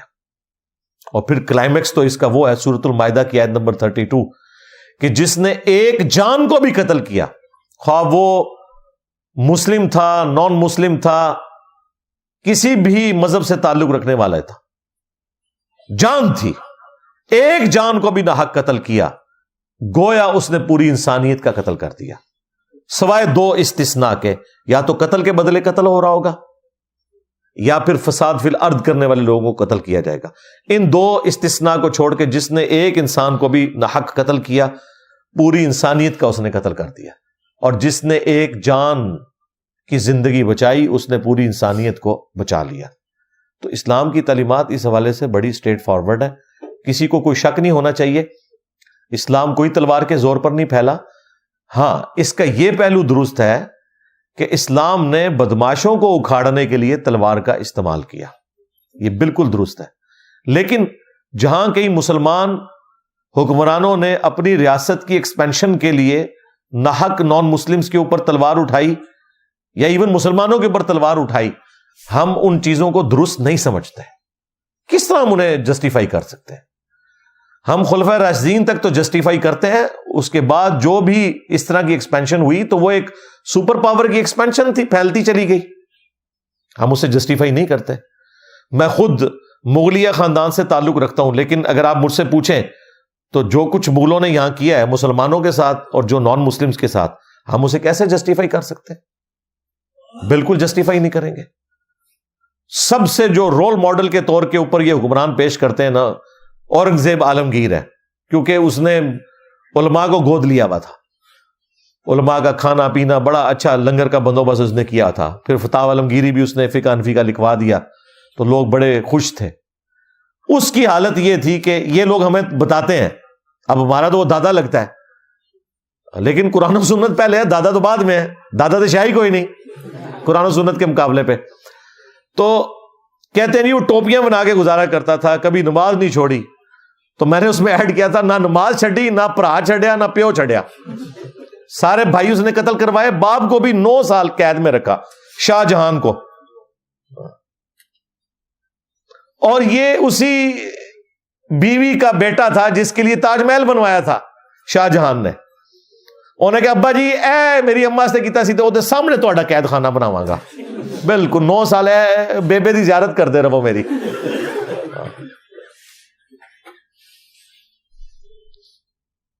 جنہوں نے مسلمانوں کے ساتھ اپنے خونی رشتوں کے ساتھ یہ کیا ہے، قطع رحمی کی ہے، انہوں نے نان مسلم کے ساتھ کیا کچھ نہیں کیا ہوگا. تو ہم بالکل جسٹیفائی نہیں کرتے، بالکل کسی کے دماغ میں یہ بات نہ آئے کہ ہم اس طرح کی غلط چیز کو جسٹیفائی کریں گے، ناٹ ایٹ آل، کبھی بھی نہیں کریں گے. اچھا میرے بھائیو، اب اینڈ پہ میں مختصراً وہ 10 بڑے بڑے ایشوز جو نان مسلمز کے ساتھ ریلیٹڈ ہیں وہ میں بیان کر دیتا ہوں. ایک بڑا ایشو تو ہم ڈسکس کر چکے ہیں جو آج کا مین ٹاپک تھا، لیکن اس کے علاوہ 10 بڑے بڑے ایشوز ایسے ہیں جو اکثر نان مسلمز بھی مسلمانوں سے سوال پوچھتے ہیں، بلکہ مسلمان بھی اپنے علماء سے پوچھ رہے ہوتے ہیں کہ اس کا شرعی حکم بیان کریں. وہ جو 10 بڑے بڑے ایشوز ہیں میں انہیں ایک ایک کر کے بیان کر دیتا ہوں مختصراً، تاکہ ایک ہی جگہ کے اوپر یہ ساری ریکارڈنگ آ جائے. مستقبل میں کبھی آپ کو نان مسلمز کے حوالے سے کوئی بھی اس اعتبار سے پرابلم آئے تو یہ ایک ویڈیو شیئر کر دیں تو وہ انشاءاللہ تعالی کافی ہو جائے گی انشاءاللہ. ایشو نمبر 1، کیا غیر مسلم کے ساتھ کھانا پینا جائز ہے؟ بالکل کسی بھی نان مسلم کے ساتھ کھانا پینا جائز ہے، بشرطے کہ وہ حلال کھانا ہو، حرام کھانا نہ ہو. اور جب میں نان مسلم بول رہا ہوں تو اس میں صرف اہل کتاب شامل نہیں ہے، جیوز اور کرسچنز، بلکہ اس میں ہندو بھی شامل ہیں، مجوسی بھی شامل ہیں، سکھ بھی شامل ہیں، بدھسٹ بھی شامل ہیں، ایتھیسٹ بھی شامل ہیں، قادیانی بھی شامل ہیں. سب کے سب نان مسلم کے ساتھ آپ کھانا پینا کر سکتے ہیں، اس کی اسلام میں کوئی ممانعت نہیں ہے، اور اس کے اوپر اجماع ہے، اتفاق ہے. اور اس کو سپورٹو وہ آیت بھی ہے سورۃ المائدہ کی جس میں اللہ تعالیٰ نے اس سے بھی ایک سٹیپ آگے بیان کیا ہے، اور وہ ہے کہ آج کے دن تمہارے لیے اہل کتاب کا کھانا حلال کر دیا گیا ہے. اہل کتاب کا ذبیحہ بھی جو اللہ کے نام کا ہوگا نا وہ حلال ہے. اگر کوئی جیوز اور کرسچنز میں سے اللہ کا نام لے کر ذبح کرے تو اس کا ذبیحہ مسلمان کے لیے حلال ہے. لیکن یہ والا جو معاملہ ہے یہ صرف جیوز اور کرسچنز والا ہے. اگر کوئی ہندو، سکھ یا بدھسٹ اللہ کا نام لے کر ذبیحہ کرے گا اس کا کھانا مسلمان کے لیے حلال نہیں ہوگا. یہ اللہ تعالیٰ نے ایک فرق کیا ہے بت پرست مشرک اور اہل کتاب مشرک کے درمیان، یا آپ جنرل کر لیں کہ اہل کتاب مشرک اور نان اہل کتاب مشرکین میں اللہ تعالیٰ نے فرق کیا ہے. اگرچہ اہل کتاب بھی مشرک ہیں، ظاہر ہے جیزس کرائسٹ کو اللہ کا بیٹا کہہ رہے ہیں، شرک ہے، لیکن اللہ تعالیٰ نے انہیں بینیفٹ دیا ہے کہ یہ آسمانی مذہب کے ماننے والے ہیں، اس وجہ سے ان کا ذبیحہ حلال ہے. تو یہ اللہ تعالیٰ نے فرق کیا ہے تاکہ میں آپ کو بعد میں یہ بتا سکوں کہ اگر جیوز اور کرسچنز کا ذبیحہ حلال ہے تو بریلوی دیوبندی اہل حدیث شیعہ کا ذبیحہ بھی حلال ہے. ہاں، کیونکہ ہمارے جو اعلیٰ حضرت صاحب ہیں نا احمد صاحب بریلوی، وہ کہتے ہیں کہ خواہ دیوبندی ہوں، اہل حدیث ہوں، شیعہ ہوں اور قادیانی کافروں کو بھی ساتھ ذکر کیا، یہ 1,00,000 دفعہ بھی اگر اللہ کا نام لیں تو ذبیحہ مردار ہی رہے گا. البتہ یہود و نصارہ کا ذبیحہ حلال ہے. ہاں، یعنی اعلیٰ حضرت کے نزدیک یہود و نصارہ جو ہے نا وہ دیوبند اہل حدیث اور شیعہ سے بہتر ہے. یہ احکام شریعت میں لکھا ہے، یہ ملفوظات شریف نہیں ہے ان کے، یہ انہوں نے جو فتوے دیے ہوئے ہیں نا خود، یہ وہ ہیں.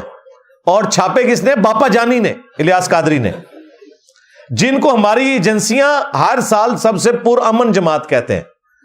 یعنی جو اس بڑے کی ماننے والی ہیں کہ جو کروڑوں مسلمان اور کروڑوں مسلمانوں کے بڑے لیڈروں کو مرتد اور کافر سمجھتے ہیں. اس سے بڑا فساد فی الارض کیا ہوگا؟ تو اگر یہود و نصارہ کا ذبیحہ حلال ہے تو مسلمانوں کے آپس کے فرقوں کا جو ذبیحہ ہے وہ بھی حلال ہی ہوگا. اور یہاں پہ وہابیوں کے لیے بھی ہے، کیونکہ وہابیوں کے نزدیک جو دیوبندی اور بریلوی ہے وہ کہتے ہیں یہ تقلید کر رہے ہیں اور شرک بھی کر رہے ہیں، تو ان کا ذبیحہ حلال نہیں ہے. تو ان کے لیے بھی عرض ہے کہ بھائی جو جیوز اور کرسچنز تھے وہ بھی شرک کر رہے تھے، لیکن اللہ تعالیٰ نے ان کے ذبیحے کو حلال قرار دیا ہے، انہیں آسمانی مذہب کا پیروکار ہونے کی وجہ سے. اگرچہ وہ رسول اللہ کو پیغمبر نہیں مانتے، بلکہ نعوذ باللہ وہ تو نبی الاسلام کو دجال سمجھتے ہیں کہ جھوٹا دعوی نبوت کیا ہے انہوں نے. اچھا، جو ہمارے نبی کو دجال سمجھ رہا ہے اس کا ذبیحہ حلال ہے، اور جو ہمارے نبی پر ایمان لائے ہوئے ہے اس کا ذبیحہ حرام کیسے ہو گیا؟ یہ مجھے ایکویشن آج تک نہیں سمجھ آئی. خواہ بریلوی وہابیوں کے بارے میں کہیں یا وہابی جو ہے وہ بریلوی دیوبندیوں کے یا شیعہ کے بارے میں کہیں، یہ آپ خود ہی اندازہ لگا لیں کہ اس کی کوئی اصل موجود نہیں ہے. ایشو نمبر 2 وہ ہے لین دین کا معاملہ. کیا آپ نان مسلم کے ساتھ لین دین کر سکتے ہیں؟ تو بالکل کر سکتے ہیں. نان مسلم خواہ وہ جیوز ہوں، کرسچنز ہوں، ہندو ہوں، قادیانی ہوں، کوئی بھی ہوں، ان کے ساتھ آپ لین دین کر سکتے ہیں. نبی الاسلام نے لین دین کا معاملہ کیا ہے. بخاری اور مسلم دونوں میں حدیث موجود ہے. نبی الاسلام کی جب وفات ہوئی تو آپ کی زرہ گروی رکھی ہوئی تھی ایک یہودی کے پاس اناج کے عوض.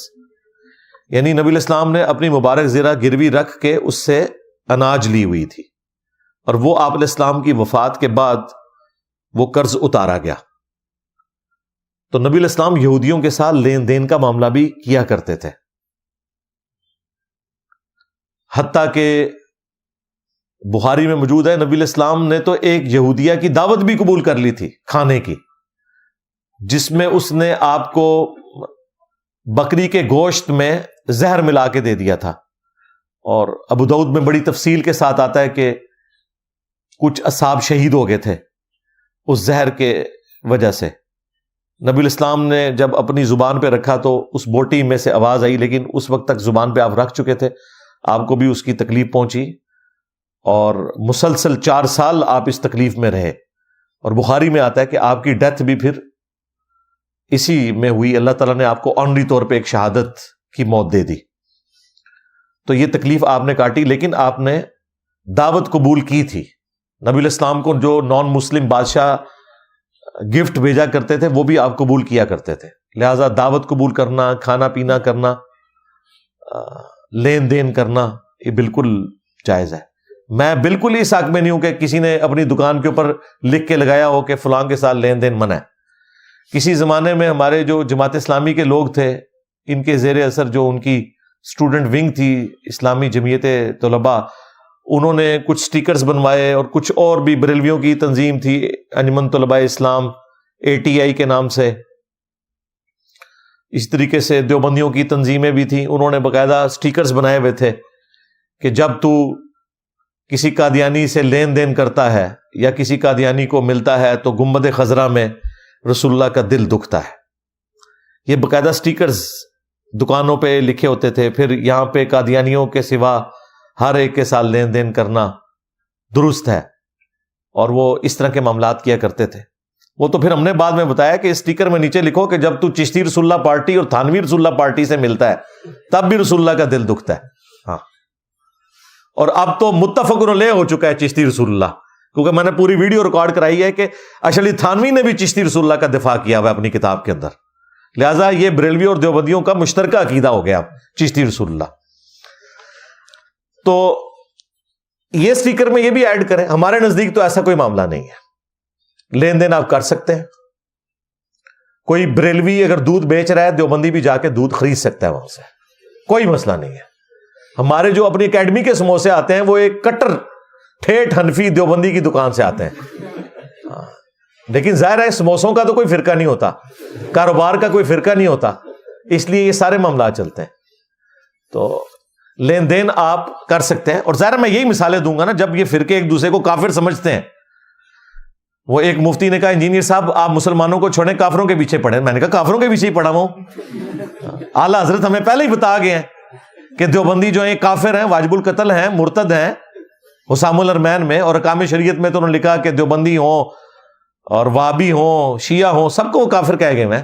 تو آپ کے بڑوں کی نظر میں دوسرے بڑے سارے کافر, ان کے ماننے والے کافر, اور دیوبندیوں کا جو وہ مفتی جو یہ بنا ہوا تھا فرنٹ مین, اس کے لیے میں کہوں گا کہ بھی تیرے بڑوں نے بھی احمد بریلوی کو شیطانی لشکر ڈکلیئر کیا المہند علی المفند کے اندر, اور ان کی پوری جماعت کو, اور کہا کہ علماء دیوبند رضی اللہ عنہم پر حملہ آور ہوئے ہیں, 14ویں صدی کے مولویوں کو رضی اللہ عنہم. جس طرح کے شیاطین حملہ آور ہوتے تھے انبیاء پہ, اپنے بابوں کو اس نے انبیاء کی جگہ پہ رکھا.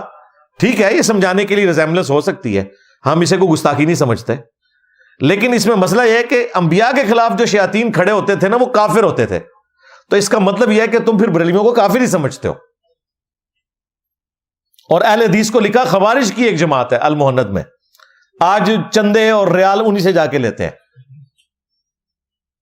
تو ہم الحمدللہ کافروں کے خلاف ہی کام کر رہے ہیں جو مسلمانوں میں گھسے ہوئے کافر ہیں, اور یہ ہمیں آپ نے بتایا. ہمارے نزدیک تو سارے مسلمان ہیں اللہ کے فضل سے. تو یہ سب کے ساتھ لین دین ہو سکتا ہے.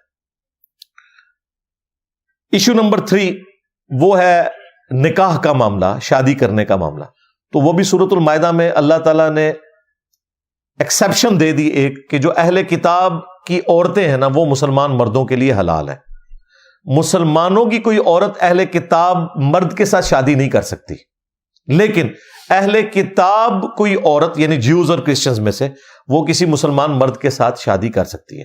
اور یہاں شادی سے مراد وہ نہیں ہے جو آپ لوگ دوسرے ملکوں میں جانے کے لیے کاغذی شادی کرتے ہو, وہ بالکل حرام ہے. شادی اسلام میں خاندانی سسٹم کو چلانے کے لیے ہوتی ہے, یہ ذہن میں رکھیے گا, یہ کاغذی کارروائیوں کے لیے نہیں ہوتی. البتہ ادر دین جو یہود و نصارہ ہیں, نہ تو ان کی عورتیں مسلمانوں کے لیے حلال ہیں, نہ مسلمان عورتیں ان کے مردوں کے لیے حلال ہیں. یہ صرف حکم عورتوں کا ہے, اور وہ بھی اہل کتاب کی عورتیں مسلمان مردوں کے لیے جائز ہیں. لہٰذا کسی ہندو عورت کا مسلمان مرد کے ساتھ یا مسلمان عورت کا ہندو مرد کے ساتھ شادی والا نکاح والا معاملہ نہیں ہو سکتا. یہ بالکل کلیئر کٹ سمجھ لیں. اس میں ایک تفرد ہے ابن عمر کا جو بعض اہل حدیث بھی پیش کرتے ہیں, اس کی وجہ سے وہ کہتے ہیں کہ بریلوی اور اہل حدیث کی شادی نہیں ہوتی ہے. تو ہم اسے پوچھتے ہیں کہ بھائی جب یہود و نصارہ کی لڑکیوں کے ساتھ مسلمان شادی کر سکتے ہیں تو ایک بریلوی لڑکی کے ساتھ ایک وہابی لڑکے کی شادی کیوں نہیں ہو سکتی؟ تو وہ کہتے ہیں اس لیے کہ وہ مشرک ہے. ہم کہتے ہیں وہ یہود و نصارہ بھی مشرک ہے, تو وہ کہتے ہیں یہود و نصارہ کے ساتھ بھی نہیں ہو سکتی. پھر وہ آگے چلے جاتے ہیں. لیکن یہ چند ایک جذباتی لوگ ہیں, میں اس کو کوئی اس فرقے کی ریپرزنٹیشن نہیں سمجھتا.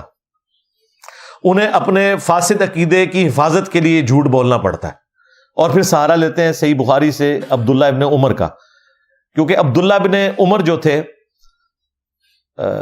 وہ جو سورۃ البقرہ کی آیت نمبر 221 ہے نا, جس میں اللہ تعالیٰ نے فرمایا کہ کوئی مسلمان کسی مشرکہ عورت کے ساتھ شادی نہ کرے یہاں تک کہ وہ ایمان لے آئے. اس سے بہتر ہے کہ وہ کسی غلام عورت کے ساتھ شادی کر لے ہو جو مومنہ، اور پھر اسی طریقے سے مومنہ عورت کے لیے بھی کہا گیا کہ وہ کسی مشرک مرد کے ساتھ شادی نہیں کر سکتی. اس آیت کے کانٹیکسٹ میں امام بخاری لے کر آئے کہ ابن عمر یہ کہتے تھے کہ میرے نزدیک تو اس سے بڑا کوئی شرک ہی نہیں ہے کہ کوئی شخص عیسیٰ ابن مریم کو اللہ کا بیٹا کہے یا کہے کہ وہ اللہ ہی ہے، خواہ وہ کیتھولک ہو یا پروٹیسٹنٹ. آج کل، اس زمانے میں جیکوبائٹس تھے، آج کل پروٹیسٹنٹ ہیں. عبداللہ ابن عمر یہود و نصارہ کو بھی مشرکین کی کیٹیگری میں فال کرواتے تھے، لیکن امت نے ان کا یہ فتویٰ قبول نہیں کیا کیونکہ یہ فتویٰ قرآن کے بھی خلاف ہے. سورہ بقرہ کے بعد سورۃ المائدہ نازل ہوئی ہے اور اس میں اللہ تعالیٰ نے اہل کتاب کی عورتوں کے ساتھ شادی کی اجازت دے دی ہے. اگر اس کی کوئی یہ تعویل کرے کہ صرف ان اہل کتاب عورتوں کے ساتھ شادی کی اجازت ہے جو شرک نہ کرتی ہوں تو یہ بالکل غلط ہے. قرآن تو ایڈریس ہی یہود و نصارہ کو اس اعتبار سے کر رہا ہے کہ وہ شرک کرتے تھے. قرآن نے یہ فرق نہیں کیا اور 100% وہ شرک ہی کرتے تھے. چاند ایک کچھ دانے بچے تھے تو مسلمان ہو گئے تھے، وہ شرک ہی کرتے تھے. قرآن خود ان کا شرک بیان کر رہا ہے، اس کے باوجود اجازت دے رہا ہے. قرآن ہی بتا رہا ہے لقد کفر الذین قالوا ان اللہ هو المسیح ابن مریم، اور لقد کفر الذین قالوا ان اللہ ثالث ثلاثہ. وہ بھی کافر ہیں جو کہہ رہے ہیں کہ اللہ ہی عیسیٰ ابن مریم ہے، اور وہ بھی کافر ہیں جو ٹرینٹی کا عقیدہ رکھتے ہیں کہ خدا تین میں سے ایک ہے. اس کے باوجود اللہ تعالیٰ کہہ رہا ہے کہ انہیں آسمانی مذہب ہونے کا بینیفٹ دو اور ان کی عورتوں کے ساتھ شادی کر سکتے ہو، لیکن یہ صرف اہل کتاب کے لیے خاص ہے اور کسی کے لیے نہیں ہے. یہ مسئلہ بالکل کلیئر کر لیں. لہذا اس میں کور ہو گیا کہ سنی شیعہ کی بھی شادی آپس میں ہو سکتی ہے. ہاں بالکل.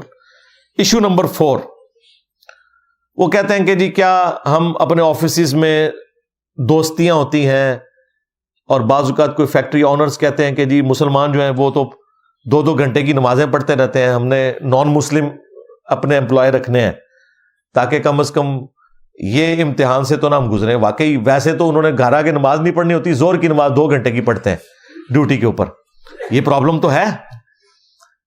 تو وہ اکثر پوچھ رہے ہوتے ہیں اس حوالے سے کہ آفس میں نان مسلم کے ساتھ دوستی رکھ سکتے ہیں؟ بھائی رکھ سکتے ہیں، کھانا پینا بھی کر سکتے ہیں، سب کچھ کر سکتے ہیں. نہیں جی قرآن پاک میں آیا ہے کہ یہود و نصارہ تمہارے دوست نہیں ہو سکتے. بھائی قرآن پاک میں اگر یہ آیا ہے تو اللہ تعالیٰ نے قرآن پاک میں یہ بھی کہا ہے کہ جو قریبی محبت میں تم نصارہ کو باقی سب سے بہتر پاؤ گے. اسلام دشمنی کے اعتبار سے جیوز اور مشرکین زیادہ بڑے ہیں، لیکن یہ نصارہ جو ہیں یہ مسلمانوں کے زیادہ قریب ہیں کیونکہ ان میں قسیسین ہیں، رہبان ہیں، یہ تکبر نہیں کرتے، نرم دل لوگ ہیں. تو یہ چیزیں بھی بیان ہوئی ہیں. اس کے علاوہ بھی قرآن پاک میں اللہ تعالیٰ نے فرمایا کہ اہل کتاب میں ایسے لوگ بھی ہیں کہ ان کے پاس ڈھیروں ڈھیر تم سونا بھی رکھوا لو تو وہ کبھی بھی اس میں خیانت نہیں کریں گے. ان میں اچھے لوگ بھی ہیں، برے لوگ بھی ہیں. یہ ساری چیزیں، لین دین والا معاملہ بھی ہونا ہے. ہاں جو چیز مذمت کی گئی وہ ہے یہود و نصارہ کو اپنا دوست نہ بناؤ اپنی دلی دوستی میں جس میں آپ کوئی حکومتی راز ان کے ساتھ شیئر کرتے ہیں. یہ دوستی منع ہے. ورنہ اگر مطلقاً دوستی منع ہو تو مجھے بتائیں بیوی سے زیادہ انسان کا کون دوست ہوتا ہے؟ کیا بیوی کے ساتھ دشمنی کا رشتہ ہوتا ہے؟ قرآن تو کہہ رہا ہے کہ ہم نے میاں بیوی میں محبت ڈال دی ہے. تو اگر جیوز اور کرسچنز کی عورتوں کے ساتھ شادی کی اجازت ہے تو دوستی کی اجازت تو خود بخود اس میں ہوگی. لیکن آپ نے مسلمانوں کا کوئی راز ایسا نہیں بتانا، اور وہ تو کسی مسلمان بیوی کو بھی نہیں بتانا. ہاں بالکل سیدھی سی بات ہے. ہم نے جو سیکیورٹی اوتھ دیا ہوتا ہے ایٹامک انرجی کے اداروں میں، ہم اپنے فیملی ممبرز کے ساتھ بھی صرف اتنی ڈسکشن کر سکتے ہیں جتنی پبلکلی رپورٹ ہوئی بھی ہے، میڈیا میں آ جائے یا ویب سائٹس پہ اویلیبل ہو. باقی ساری تفصیلات تو نہیں بتاتے ان کو. تو اس طرح کی دوستی کرنا وہ منع ہے. لیکن آپ کے ملک میں انہی اداروں سے لوگ جو ہیں وہ خریدتے ہیں ہمارے دشمن، اور باہر ملکوں میں جا کے وہ پھر پاکستان کے خلاف کتابیں پوری پوری لکھتے ہیں. اور یہ سارے کتابیں لکھنے والے اس ادارے سے تعلق رکھتے ہیں جو پوری قوم کو حب الوطنی کا درس دیتا ہے. انہی کے اداروں سے سارے بھاگ کے گئے ہوئے ہیں جو اس قسم کی حرکتیں کرتے ہیں. تو دلی دوستی اس اعتبار سے کہ کوئی مسلمانوں کا راز لیک ہو جائے یہ نہیں کرنی. باقی ٹھیک ہے، گپ شپ بھی کریں، مدد بھی کریں، مشکل آ جائے تو ان کے ساتھ چلیں، وہ سب کچھ کر سکتے ہیں، اپنے سارے آفس کے معاملات لے کے چلیں۔ ایشو نمبر 5 وہ ہے سلام کرنے کا مسئلہ، کہ آپ کیا نان مسلم کو سلام کر سکتے ہیں یا اس کے سلام کا جواب دے سکتے ہیں؟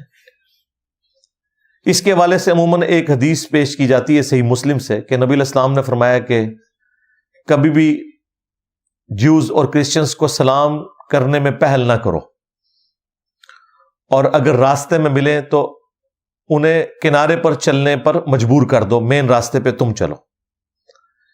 اس حدیث کے الفاظ ہی بتا رہے ہیں کہ یہ اسپیسیفکلی کسی ایک خاص ایشو سے ریلیٹڈ ہے، جب مسلمانوں کی ایک ان کے ساتھ جنگ والا معاملہ اور ایک کولڈ وار بھی چل رہی تھی، اس حوالے سے یہ جنرل حکم نہیں ہے۔ دوسرا، اس حدیث سے تو ثابت ہو گیا کہ آپ نان مسلم کو سلام کا جواب دے سکتے ہیں، کیونکہ اس میں تو الفاظ ہیں کہ پہل نہ کرو، اس کا مطلب ہے کہ وہ پہل کرے تو تم جواب دے سکتے ہو، امپلائڈ ہے اس میں۔ اب ہمارا مقدمہ یہ کہ نان مسلم کو آپ سلام کر سکتے ہیں، ان کے سلام کا جواب بھی دے سکتے ہیں اور سلام میں پہل بھی کر سکتے ہیں۔ کیسے؟ دیکھیں، بخاری اور مسلم دونوں میں حدیث موجود ہے کہ یہودی جب مسلمانوں کو سلام کیا کرتے تھے نا تو وہ کہا کرتے تھے السلام علیکم، یعنی سلام کی لام چھوڑ دیتے تھے اور یہ الفاظ کو بگاڑتے تھے، اور یہ ان کی عادت تھی۔ حتتن کو انہوں نے حنتتن کہنا شروع کر دیا، سمعنا و اطعنا کو سمعنا و عصینا کہنا شروع کر دیا۔ یہاں پہ بھی یہ السلام علیکم کہتے تھے، اور السلام علیکم کا مطلب ہے تم پر موت ہو۔ تو نبی علیہ السلام نے فرمایا کہ جب یہودی تمہیں کہیں نا السلام علیکم تو تم انہیں کہا کرو وعلیکا یا وعلیکم، اور تم پر بھی ہو، یعنی جو تم نے مجھ پر بھیجا ہے وہی تم پر واپس چلی جائے۔ یہ نہیں ہو سکتا کہ وہ السلام علیکم کہہ رہے ہیں اور تم وعلیکم السلام کہو۔ اس وجہ سے وعلیکم السلام کہنے سے نبی علیہ السلام نے منع کیا تھا۔ وعلیکم میں بھی جواب ہو جاتا ہے، کیونکہ آپ نے فرمایا جب وہ تم پر موت بھیج رہے ہوں گے، جب تم وعلیکم کہو گے وہ اس پہ لوٹ جائے گا۔ اور اس کا ثبوت بخاری اور مسلم میں وہ حدیث ہے، کچھ یہودی نبی علیہ السلام کو ملنے کے لیے آئے، اما عائشہ بھی پردے میں تھی، انہوں نے آتے ہی رسول اللہ کو کہا السلام علیکم۔ اب نبی علیہ السلام کا آپ صبر دیکھیں، اخلاق دیکھیں، آپ نے فرمایا وعلیکم، لیکن حضرت عائشہ پردے میں سن رہی تھی کہ یہ نبی علیہ السلام کے اوپر موت بھیج رہے ہیں، ان کو تو غصہ آ گیا، انہوں نے کہا کہ تم پر موت ہو، تم پہ اللہ کی لعنت ہو۔ خیر جب وہ چلے گئے تو نبی علیہ السلام نے پھر آ کے سیدہ عائشہ سے کہا کہ نرمی اختیار کرو، اللہ تعالیٰ کو نرمی پسند ہے۔ ان کا یا رسول اللہ وہ تو آپ پہ موت بھیج رہے تھے، تو آپ نے فرمایا دیکھا نہیں تم نے میں نے کیسا جواب دیا ان کو؟ میں نے کہا وعلیکم، میں نے ان پہ کوئی سلامتی تو نہیں بھیجی اس کے جواب میں۔ انہوں نے السلام علیکم کہا، میں نے کہا وعلیکم۔ آگے الفاظ ذرا سنیں نبی علیہ السلام کے، آپ نے فرمایا انہوں نے جو مجھے بددعا دی نا موت کی، ان کی بددعا تو میرے حق میں قبول نہیں ہوگی، لیکن جو میں نے وعلیکم کہا میری بددعا ان کے حق میں قبول ہو جائے گی۔ حالانکہ آپ نے وعلیکم السلام نہیں کہا، صرف وعلیکم کہا۔ یہ اس بات کا ثبوت ہے کہ السلام کا جواب وعلیکم سے بھی ہو جاتا ہے۔ آپ مسلمان کو بھی کہہ دینا، ہم انگریزی میں بھی کہتے ہیں سیم ٹو یو، جو تم نے مجھے کہا وہی تمہارے لیے۔ کوئی عید مبارک کا لمبا سا میسج مجھے بھیج دے، ویسے تو میں موبائل دیکھتا ہی نہیں ہوں، کہیں مجھے مجبوراً جواب دینا پڑ جائے، اتنی لمبی تو مجھ سے انگریزی نہیں لکھی جاتی، میں لکھتا ہوں سیم ٹو یو، بس وعلیکم، یعنی جو جو دعائیں تم نے مجھے دی، یہ جائز ہے، نبی علیہ السلام نے بھی کہا۔ لہٰذا اگر آپ کسی عام مسلمان کو بھی السلام علیکم کے جواب میں وعلیکم کہتے ہیں نا تو یہ پرفیکٹ جواب ہے، کیونکہ اس نے کیا کہا؟ تم پر سلام ہو، ہم نے کہا آپ پر بھی ہو، سلام لفظ بولنے کی ضرورت نہیں ہے، کانٹیکسٹ یہی ہے کہ تم نے سلام بھیجا، تم پہ سلام ہو۔ ویسے تو یہ علیحدہ بات ہے کہ یہاں پہ بریلوی دیوبندی اہل حدیث آپس میں ایک دوسرے کے سلام کے قائل نہیں ہیں۔ ہم جب دعوت اسلامی میں تھے تو ہم تو وہابیوں کے سلام کا جواب نہیں دیتے تھے، ہم تو وعلیکم بھی نہیں کہتے تھے۔ میں ہمیشہ وہابیوں کو سلام میں پہل کیا کرتا تھا اس زمانے میں، اور کیا کہتا تھا؟ السلام علینا، علینا آہستہ آواز میں، یعنی مجھ پہ ہی سلام ہو. السلام ہم اونچا بول، تو اس کو یہ سمجھ آتی تھی السلام علیکم کا ہے. یعنی یہ ہماری تربیت تھی. ظاہر ہے ہم اعلیٰ حضرت کے ماننے والے تھے. یہ تو اللہ نے بعد میں توفیق دی اور پتہ چلا کہ یہ کس طریقے سے نفرتیں ان لوگوں نے پھیلائی ہیں. تو وعلیکم سے بھی جواب ہو جاتا ہے. اگر اب کوئی نان مسلم آپ کو واضح الفاظ میں کہہ رہا ہے السلام علیکم، تو اب آپ کا جواب صرف وعلیکم نہیں ہونا چاہیے، اگرچہ اس سے بھی جواب اس کو ہو جائے گا، لیکن اخلاقیات کا تقاضا یہ ہے کہ اب آپ پورا اسے جواب دیں وعلیکم السلام، کیونکہ اس نے السلام علیکم تو نہیں آپ کو کہا نا. لہذا وہ جو ایک قدغن تھی نا، وہ وجہ اٹھ گئی. وہ وجہ پیچھے یہ تھی وعلیکم کہنے کی. آج کل تو اللہ کا شکر ہے کہ basic human rights, human dignity جس طرح دنیا میں ہے، اب تو کوئی اس قسم کی حرکت نہیں کرتا. سوشل میڈیا پہ ضرور گالی گلوچ کرتے ہیں، آمنے سامنے کوئی نہیں کرتا اس طریقے سے کہ کسی کو السلام علیکم کہے. لہذا آج اگر کوئی نان مسلم سلام کرے اور صحیح الفاظ سے کر رہا ہے تو آپ وعلیکم السلام پورا بھی اس کو کہہ سکتے ہیں اور پہل بھی کر سکتے ہیں. ہاں جی، بخاری مسلم میں حدیث ہے، نبی علیہ السلام ایک چوراہے سے گزرے جہاں پہ کچھ مشرکین تھے، کچھ یہودی تھے، کچھ مسلمان تھے. بخاری مسلم کے الفاظ ہیں، نبی علیہ السلام نے سلام میں پہل کی السلام علیکم ورحمۃ اللہ. یعنی سلام میں آپ کفار کے لیے پہل بھی کر سکتے ہیں اس حدیث کے تحت. یہی وجہ ہے کہ ڈاکٹر ذاکر نائک جب کبھی بھی پبلک اپنی آڈینس سے جلسوں میں، اپنے پروگراموں میں خطاب کرتے ہیں تو وہ پھر اس میں کیا کہتے ہیں، اس میں تو نان مسلم بھی ہوتے ہیں، بعض اوقات 20 سے 25% نان مسلم.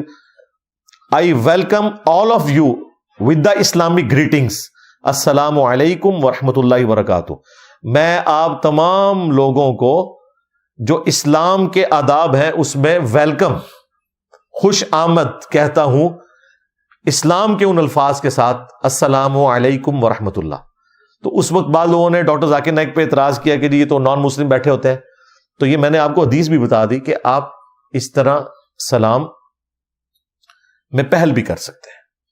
نعوذ باللہ اگر کسی کو شیطان یہ وسوسہ دلاتا ہے کہ نبی علیہ السلام نے جب سب کو کہا السلام علیکم تو آپ نے صرف مسلمانوں کی نیت کی ہوئی تھی، باقیوں کی نہیں کی ہوئی تھی، اے مولویوں کے دماغ کیڑا ہوتا ہے. ہاں، نبی جو ہوتے ہیں نا وہ سلیم الفطرت ہوتے ہیں، اعلیٰ اخلاقیات کے مالک ہوتے ہیں. ان کے اخلاق اتنے بلند ہیں کہ وہ اس قسم کی یعنی کوئی بھی معاملات نہیں کرتے ہیں جو آپ کے دماغ کے اندر خناس آتا ہے، ولیعوذ باللہ تعالی. لہذا یہ سلام والا معاملہ بھی کلیئر ہو گیا. ایشو نمبر 6، کسی نان مسلم کو کیا ہم قرآن حکیم پڑھنے کے لیے دے سکتے ہیں؟ جی بالکل دے سکتے ہیں. قرآن پاک تو بریلویوں کے نزدیک تو نازل ہی کافروں کے لیے ہوا ہے. ہاں، آپ کوئی آیت پیش کریں کہتے کافران دے بارے چاہے، کافران دے بارے چاہے، تو بریلوی تو مانتے ہیں کہ کافروں کو ہی دینا چاہیے، وہ کہتے ہیں ہمارے لیے تو نازل ہی نہیں ہوا. تو یہ میں نے الزامی جواب کے طور پہ بات کی ہے، پھکی کے طور پہ. تو نان مسلم کو آپ نے قرآن ہی تو دینا ہے. اسلام کو آپ نے اسٹڈی اس اعتبار سے کروانا ہے کہ آپ کہیں گے جی یہ اسلام کے نمائندہ علماء ہیں، ان کو دیکھیں اور صحابہ کرام کی یاد تازہ ہو جائے گی. ٹھیک ہے، تو ان کو دیکھنے سے صحابہ کرام کی یاد تازہ نہیں ہوتی، صحابہ کے مخالفین کی یادیں ہی تازہ ہوتی ہیں. تو قرآن ہی پڑھنے کے لیے دیں گے. قرآن نازل ہوا مشرکین عرب کے اوپر اور انہوں نے قرآن سن کے اسلام قبول کیا.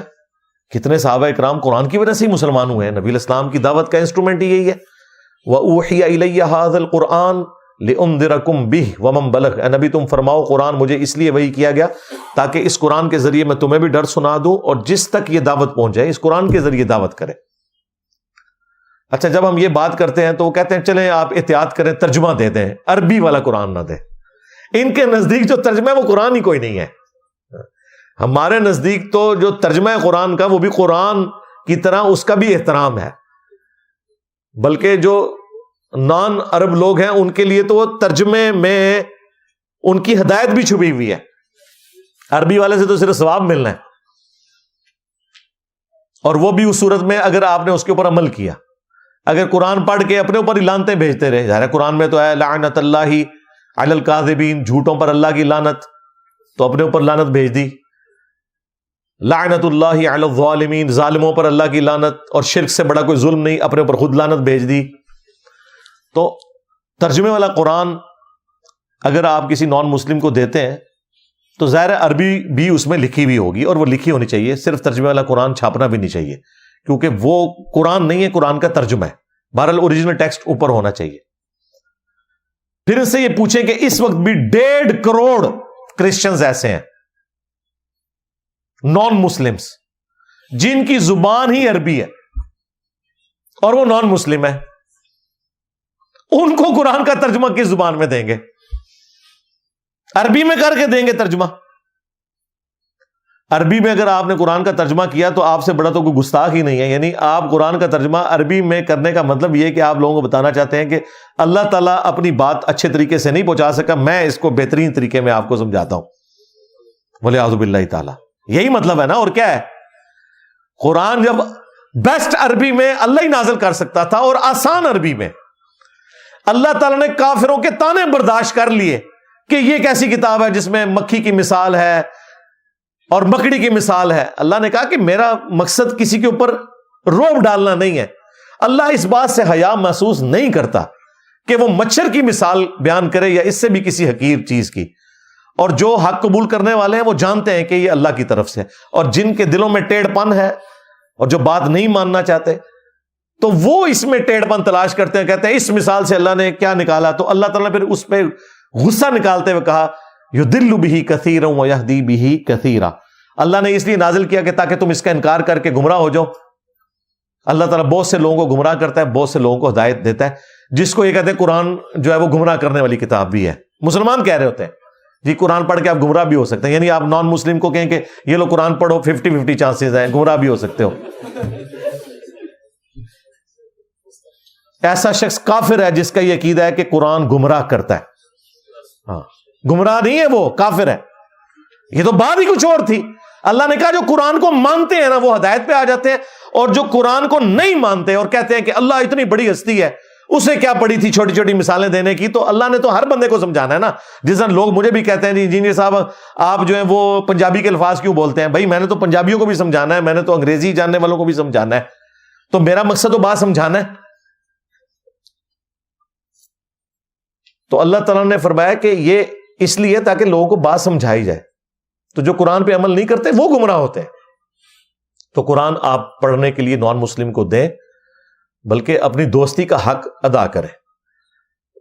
میرے پاس پچھلے دنوں وہ ہرمیت سنگھ آئے تھے پوڈ کاسٹ کے لیے، تو میں نے انہیں قرآن پاک گفٹ کیا. ہمارے پاس قرآن ہی تو ہے گفٹ کرنے کے لیے. نان مسلم تو قرآن کا ترجمہ پڑھ کے انگریزی میں مسلمان ہو رہے ہیں، اور مسلمانوں کا مولوی کہتا ہے قرآن ڈائریکٹ نہ پڑھنا گمراہ ہو جاؤ گے. اندازہ کر لیں آپ. علماء سے پوچھ کے چلیں. علماء سے پوچھیں گے تو وہ کہیں گے قرآن نہیں پڑھنا، پوچھ کے چلیں. باقی اس میں جو لوگ کہتے ہیں نا کہ قرآن کی آیت ہے لا یمسہ الا المطہرون، قرآن کو ہاتھ نہ لگائیں مگر صرف پاکیزہ لوگ ہی. میرے بھائی اس آیت کو آپ شروع سے پورے کانٹیکسٹ کے ساتھ پڑھیں. کافر یہ کہتے تھے یہ قرآن اللہ تعالیٰ کی طرف سے نازل نہیں ہوا بلکہ شیاطین نے محمد کے اوپر اتارا ہے، نعوذ باللہ. تو اللہ تعالیٰ نے فرمایا انہ لقرآن کریم، بے شک یہ بڑی عزت والا قرآن ہے. فی کتاب مکنون، یہ لوح محفوظ کے اندر ہے قرآن. لا یمسہ الا المطہرون، اور اس لوح محفوظ تک تو صرف پاکیزہ فرشتوں کی رسائی ہے. تنزیل من رب العالمین، یہ تو اتارا گیا ہے اس رب کی طرف سے جو سارے جہانوں کا پالنے والا ہے. یعنی جہاں پہ قرآن اللہ نے محفوظ کیا ہوا ہے وہ ایسی عزت والی جگہ ہے کہ صرف پاکیزہ فرشتے وہاں پہ جاتے ہیں. اوریجنل قرآن، یہ اوریجنل قرآن نہیں ہے، اس اوریجنل قرآن کی کاپی ہے. اوریجنل قرآن اللہ کے پاس ہے. بل ہوا قرآن مجید فی لوح محفوظ، یہ اس کی کاپی ہے ہمارے پاس. تو اللہ نے کہا کہ صرف پاکیزہ فرشتے وہاں پہ جاتے ہیں. انہوں نے پکڑ کے اسے فٹ کر دیا کہ جی قرآن کو ہاتھ نہیں لگائیں گے مگر باوضو. ٹھیک ہے، آپ اسے ایکسٹراپولیٹ کرتے ہوئے یہ بات کر سکتے ہیں. وضو کے لیول تک تو اتنی شرط نہیں ہے، لیکن جنبی نہیں ہونا چاہیے کسی شخص کو. یہ ایک الگ سے مسئلہ ہے، اس کے اوپر میری علیحدہ سے ویڈیوز ریکارڈ ہے. لیکن نان مسلم کے اوپر تو کوئی شریعت اپلائی نہیں ہوتی نا. اس نے وضو کیا ہو نہ کیا ہو، غسل کیا ہو نہ کیا ہو، وہ مسجد میں بھی آ سکتا ہے اور قرآن بھی پڑھ سکتا ہے. اس کے اوپر یہ ایپلیکیبل نہیں. اور آج کل تو ویسے ہی کوئی مسئلہ نہیں رہا، اب تو مصحف تک تو بات ہی نہیں رہی، اب تو موبائل میں آ گیا، اور موبائل والا جو ہے وہ تو کوئی بھی اس کو ہاتھ لگا سکتا ہے. ہمارے نزدیک تو بغیر وضو کے قرآن کو آپ ہاتھ لگا سکتے ہیں، صرف جنبی شخص نہیں لگا سکتا. وہ مولا علی کی حدیث ہے ابو داؤد ترمذی میں کہ نبی علیہ السلام کو حالت جنابت کے علاوہ کوئی اور حالت ایسی نہیں ہوتی تھی کہ جو مانے ہو قرآن کی تلاوت سے. نبی علیہ السلام قرآن کی تلاوت کرتے تھے بے وضو بھی، ہاں جب جنبی ہوتے تھے پھر قرآن کی تلاوت نہیں کرتے تھے. تو اس کانٹیکسٹ میں لا یمسہ الا المطہرون میں، لیکن یہ سارا مسلمانوں کے لیے ہے، نان مسلم کو آپ قرآن پڑھنے کے لیے دے سکتے ہیں. ایشو نمبر 7، کیا نان مسلمز کی کتابیں آپ پڑھ سکتے ہیں جو ان کے ریلیجن سے متعلق ہیں؟ بالکل شوق سے پڑھیں، لیکن پہلے اپنی کتابیں پڑھ لیں، ہاں، تاکہ آپ کو پتا ہو کہ دین حق کیا ہے، اور جب وہاں پہ آپ کو کوئی حق سے ہٹی بھی کوئی بات پتا چلے تو آپ کے لیے فیصلہ کرنا آسان ہو جائے. اللہ نے تو اپنی کتابوں کے بارے میں کہہ دیا ہے کہ ہم نے تورات نازل کی تھی، انجیل نازل کی، اور اس کے بعد الفرقان نازل کی ہے، حق اور باطل میں تمیز کرنے والی کتاب. المہیمن کہا، یہ نگہبان ہے اگلی الہامی کتابوں کے اوپر، کیونکہ یہ محفوظ ہے. انا نحن نزلنا الذکر وانا لہ لحافظون، اس کی ذمہ داری اللہ نے خود لی ہے. لیکن ان کتابوں کو بھی آپ پڑھ سکتے ہیں. ظاہر ہے جب قرآن کہتا ہے ہاتو برہانکم ان کنتم صادقین، اپنی دلیل لے کر آؤ اگر تم سچے ہو. خود نبی علیہ السلام کو کہا گیا کہ اے نبی ان سے فرمائے ایتونی بکتاب من قبل ھذا او اثارۃ من علم ان کنتم صادقین، اگر قرآن کو تم نہیں مانتے تو اپنی الہامی کتابیں لے آؤ اگر تم سچے ہو، یا انبیاء کے آثار، کوئی سنت حدیثیں تمہارے انبیاء کی آ رہی ہوں وہ لے آؤ اگر تم سچے ہو، اس سے مجھ سے بات کر لو. لیکن بات کتابوں سے کرنی ہے، ہاں، بابوں سے نہیں کرنی. ہاں، تو کتابوں سے بات کرو. تو اگلی الہامی کتابوں کی طرف بھی اللہ نے ریفر کیا ہے. توحید کے اعتبار سے تو وہ کتابیں بھی محفوظ ہیں. ہاں، توحید سے ہٹ کے جو باقی معاملات ہیں ان میں ظاہر ہے انہوں نے اپنے فتوے بھی داخل کر دیے ہیں، اور اسی کی اصلاح کے لیے پھر اللہ تعالیٰ نے اپنے آخری پیغمبر کو بھیجا صلی اللہ علیہ وآلہ وسلم. تو آپ ان کی کتابیں بھی پڑھیں، ان کا احترام بھی کریں. ابو داؤد میں حدیث ہے نا، نبی علیہ السلام کو یہودیوں نے ایک فیصلے کے لیے اپنے مدرسے میں بلایا. وہ ایک گھر تھا جس میں انہوں نے مدرسہ کھولا ہوا تھا. تو نبی علیہ السلام اس گھر میں تشریف لے گئے تو انہوں نے ایک بڑی گدی دی رسول اللہ کو صلی اللہ علیہ وآلہ وسلم آنر کے طور پر کہ آپ اس پہ بیٹھیں. تو نبی علیہ السلام اس گدی پہ بیٹھ کے، آج بھی عرب کے کلچر میں زمین پہ ہی ساری بیٹھک لگتی ہیں ان کی، تو اس گدی پہ جب آپ بیٹھ گئے تو آپ نے کہا کہ تورات لے کر آؤ.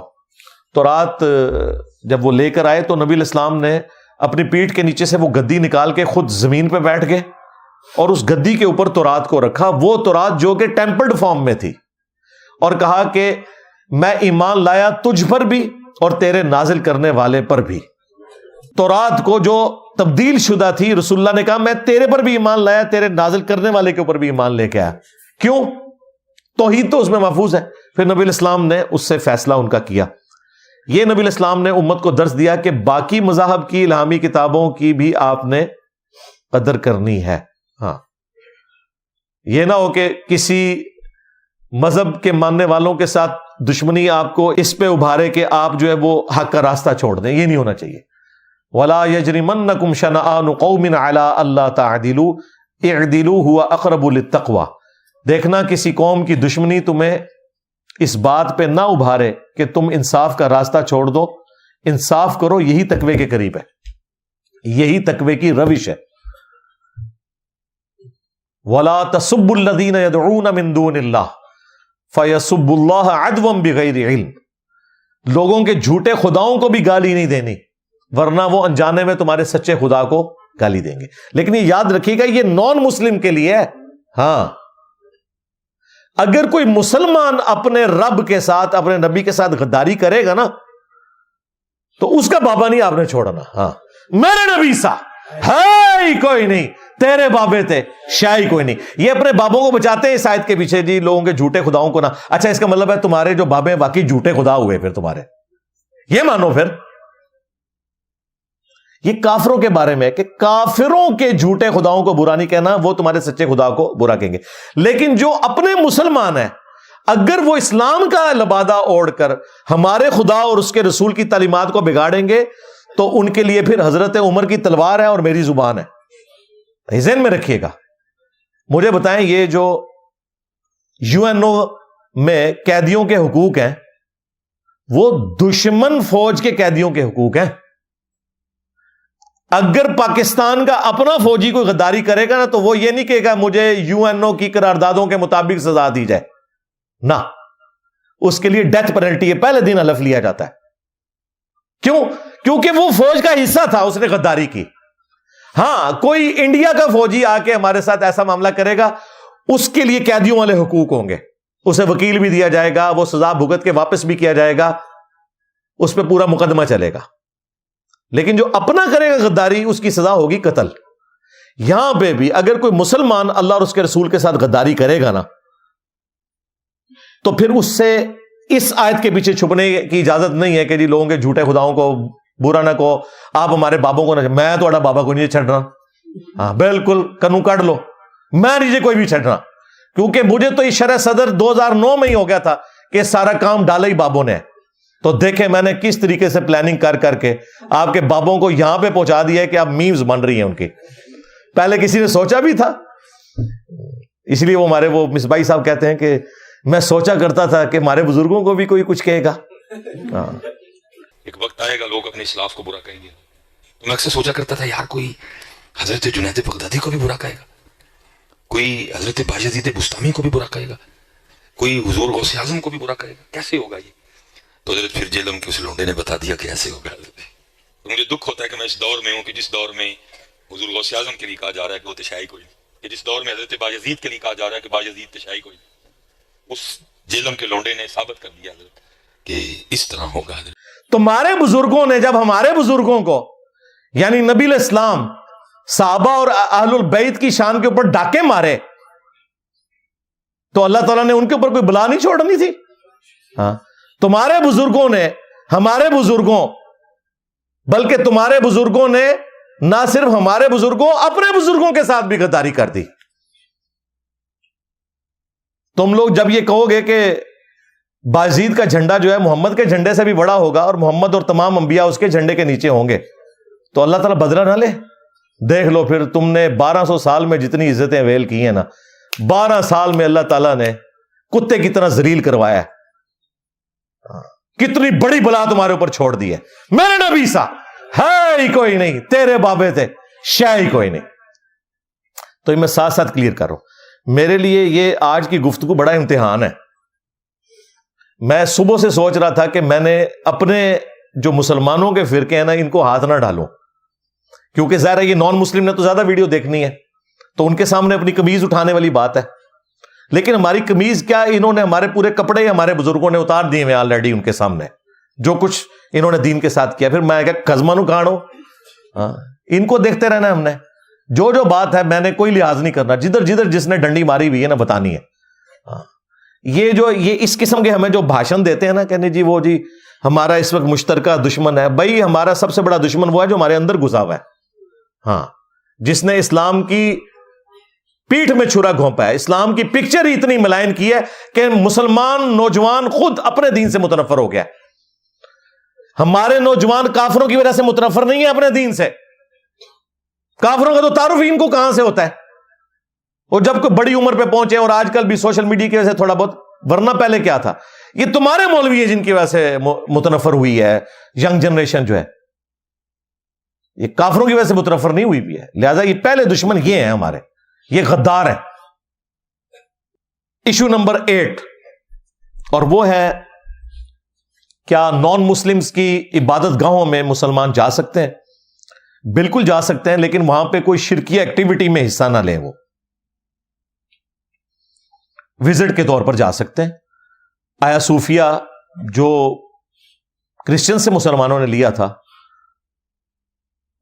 اب اسے دوبارہ سے کھول دیا گیا. پہلے تو میوزیم تھا، اب نماز جمعہ وہاں پہ شروع کروا دیا، اور نماز کے دوران جو جیزس کرائسٹ کی جو شبیہات بنی ہوئی ہیں دیواروں کے اوپر اس کے آگے پردہ لٹکا دیتے ہیں اور اس کے بعد پھر وہ کھول دیتے ہیں.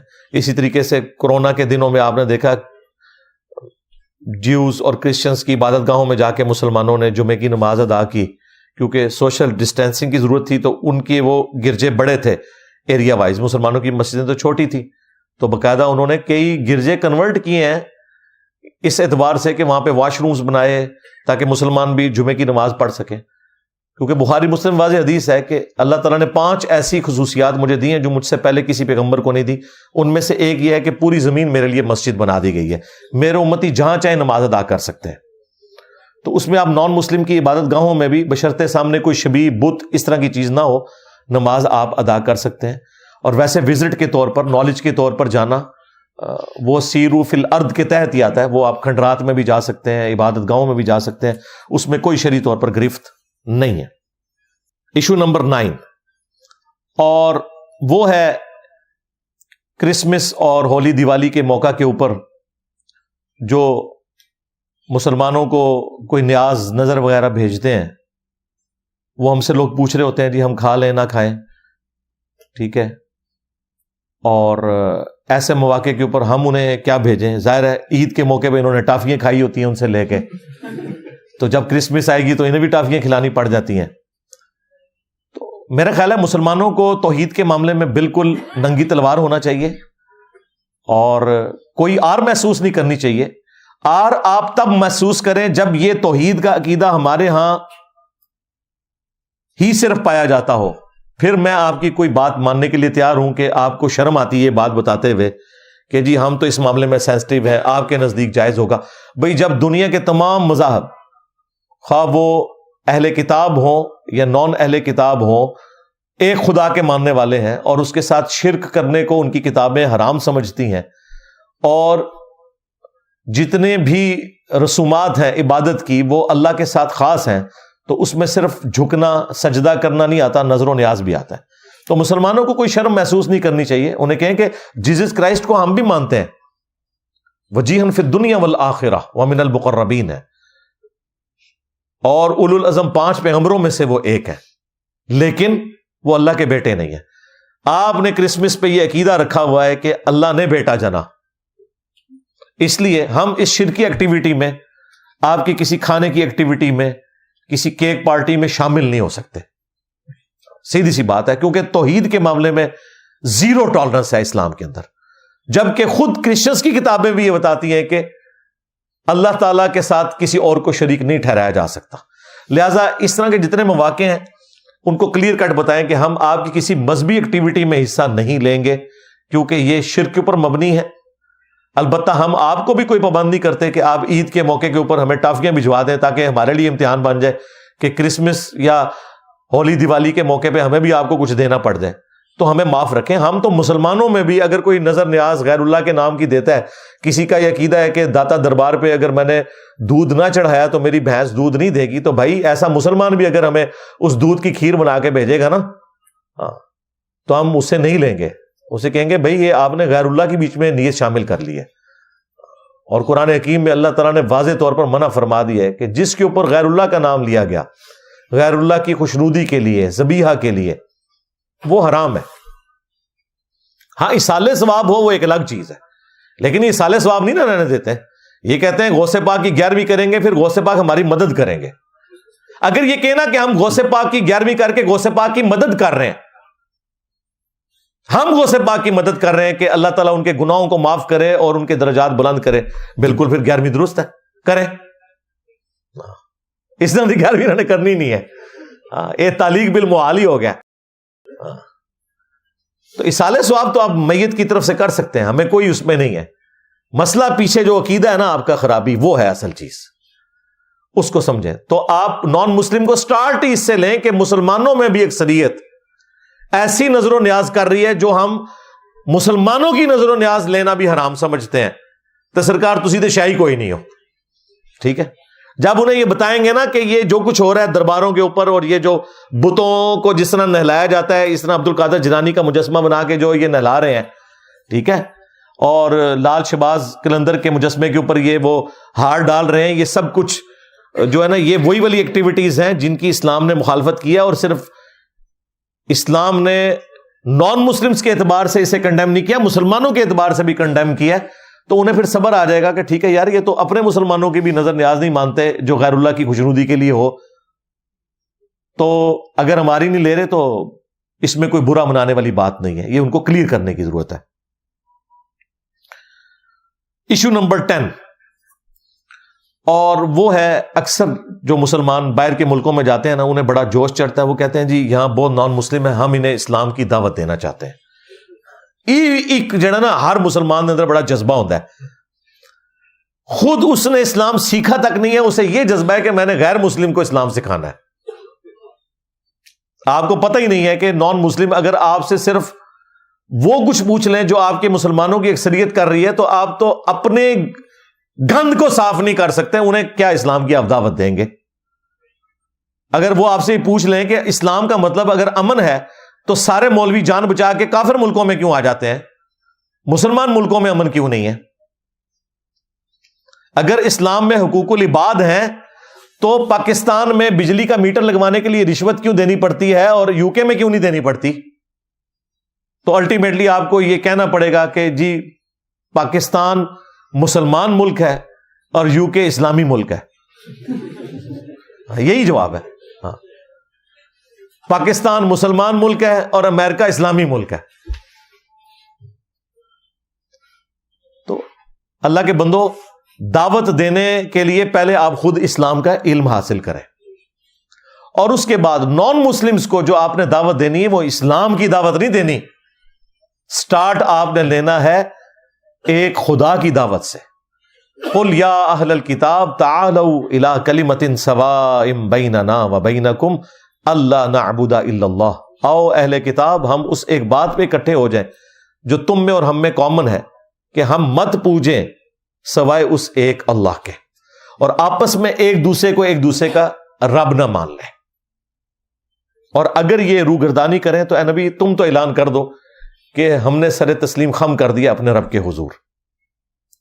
تو آپ نے نان مسلمز کو کریٹر کی دعوت دینی ہے، بلکہ مسلمانوں کو بھی پہلے کریٹر کی دعوت دیں. انہیں بھی کوئی نہیں پتا کہ انہیں کسی نے بنایا ہے. ہاں، اس کے لیے آپ میری درجنوں ویڈیوز ہیں، ان میں ٹاپ آف لسٹ جو ویڈیو ہے فرام کریشن ٹو کریٹر، کائنات سے خالق کائنات کا سفر، انگلش سب ٹائٹل کے ساتھ ہے، ہدایہ پورٹل چینل کے اوپر. پھر ہدایہ وکٹری چینل پہ تو میری درجنوں ویڈیوز اس اعتبار سے انہوں نے ویلیو ایڈیشن کی ہے، کس طرح آپ نے نان مسلمز کو، ایتھیسٹ کو دعوت دینی ہے.